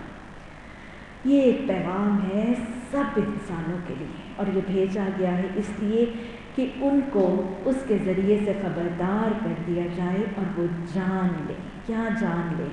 انما ہوا الہ واحد۔ پوری کی پوری سورہ ابراہیم کے واقعات، اس کی مثالیں، اس کے مباحث، اس کی باتیں کیا ہیں؟ کلمہ توحید پر جم جاؤ، کلمہ توحید پر جم جاؤ، یہی پیغام ہے۔ وہ جان لیں کہ اللہ ایک ہے، جو عقل رکھتے ہیں وہ ہوش میں آ جائے، لوگ سمجھ جائیں، مخلوق خالق کو پہچان کے اس ایک خالق کی عبادت گزار بن جائے، اس ایک ایک خالق مالک کی اطاعت گزار بن جائے۔ پیغام پوری کی پوری سورہ ابراہیم کا کیا ہے ذات واحد، ہے ذات واحد عبادت کے لائق، زبان اور دل کی اطاعت کے لائق، ایک ذات واحد عبادت کے لائق ہے، اور صرف عبادت نماز روزہ زکوٰۃ حج کے لائق نہیں ہے، وہ ذات واحد زبان اور دل کی اطاعت کے لائق۔ یہ اصل کلمہ توحید ہے۔ آپ کو پتہ ہے نا کہ کلمہ توحید 5 یا 6 حروف پر مشتمل ایک چھوٹا سا کلمہ ہے، اور یہ وہ کلمہ ہے کہ جب کوئی اپنی زبان سے ادا کر لیتا ہے تو اس کی دل کی حالت، اس کی دنیا کی حالت، اس کی دنیا اور آخرت کی کیفیت بدل جاتی ہے۔ جس نے یہ کلمہ نہیں پڑھا وہ کافر ہے، جس نے کلمہ پڑھا وہ مسلم ہے، جس نے کلمہ نہیں پڑھا وہ اللہ کا مبغوث تھا، اللہ کا دھتکارا ہوا تھا، اللہ کا لعنت زدہ تھا۔ لیکن جو کلمہ پڑھ لیتا ہے، اگر وہ اس کلمے پر جم بھی جاتا ہے، اللہ کا محبوب بن جاتا ہے، محسن بن جاتا ہے، اللہ کا منظور نظر بن جاتا ہے، رضی اللہ عنہم ورضوا عنہ بن جاتا ہے۔ ایسا ہے کہ نہیں؟ اس کو نہ پڑھنے والا جہنمی ہے، اس کو پڑھنے والا جنتی ہے۔ یہ فرق ہے اس کلمے کی ادائیگی کا۔ بتائیں کیسے زبان سے ادا کر دینے سے یہ معاملہ ہو جائے گا؟ اتنا گراس چینج۔ کافر تھا مسلمان بن گیا، جہنمی تھا جنتی بن گیا، لعنت زدہ تھا اللہ کا محبوب بن گیا، صرف زبان کی ادائیگی سے۔ زبان اور دل کی اطاعت کے لائق کا تصور، صرف زبان کی ادائیگی سے وہ کلمہ پڑھ لیتا ہے۔ پہلے اس کا نام مہندر سنگھ تھا، اس نے اپنا نام عبداللہ رکھ لیا۔ پہلے وہ جیمز تھا، اب وہ حمزہ بن گیا۔ بس چلیں بس اب ہو گئی یہ بات۔ ہاں ایسی بات ہے، صرف زبان سے کلمہ پڑھنے سے کام ہوگا؟ نہیں۔ یا وہ پہلے ساڑی پہنتی تھی، پہلے وہ دھوتی باندھتا تھا، اب اس نے وہ اتار دی، اس نے نام چینج کر لیا، اس نے اپنا لباس مسلمانوں والا کچھ تھوڑا سا بنا لیا، وہ گیا، وہ اپنی بستی، اپنی لوکیلٹی کی جو مسلمانوں کی ووٹر لسٹیں تھیں اس میں نام لکھایا، ہو گیا کام؟ تغیر آ جائے گا؟ نہیں. کب آئے گا؟ جب دل بدلے گا، جب سوچ بدلے گی، رویے بدلے گی، اخلاق بدلے گی، ضابطہ حیات بدل جائے. وہ جو کہہ دیا نا، زبان سے کہہ بھی دیا لا الہ تو کیا حاصل، زبان سے کہہ بھی دیا لا الہ تو کیا حاصل، دل و نگاہ مسلم نہیں تو کچھ بھی نہیں. یہ ہے اصل کلمہ طیبہ کی حقیقت. صرف زبان سے نہیں کہنا، اناؤنس نہیں کرنا، ایک ظاہری لبادہ نہیں اوڑھنا، اپنا نام مسلمان ووٹر لسٹوں میں لکھنے سے یہ کام نہیں ہے. کلمہ طیبہ کا اصل کام دل و نگاہ کو مسلم کرنا ہے، دل و نگاہ کو مسلم کرنا ہے، دل بدلنا ہے، نگاہیں بدلنی ہیں، سوچ بدلنی ہے، زندگی کا پیمانہ اور دھارا بدل دیتا ہے کلمہ طیبہ. اور جو یہ رویہ کر کے اس پر جم جاتا ہے، اس کے دوست، اس کے ساتھی، نحن اولیاؤکم کون ہے؟ فتنزل علیہم الملائکہ. اللہ ان کو دنیا میں بھی ثبات دیتا ہے اور آخرت میں. لا الہ الا اللہ محمد رسول اللہ. اللہ سبحانہ تعالیٰ ہمیں دنیا میں اس کے مطابق زندگی گزارنے کی توفیق عطا فرما، اور اللہ یہ کرم ہم پر اور تمام مومن مردوں اور عورتوں پر فرما دینا کہ موت کے وقت زبانوں پر یہ کلمہ طیبہ جاری فرما دے. ربنا لا تزغ قلوبنا بعد إذ هديتنا وهب لنا من لدنك رحمة إنك أنت الوهاب. سبحانك اللهم وبحمدك نشهد أن لا إله إلا أنت نستغفرك ونتوب إليك. سبحان ربك رب العزة عما يصفون وسلام على المرسلين والحمد لله رب العالمين. آمين ثم آمين.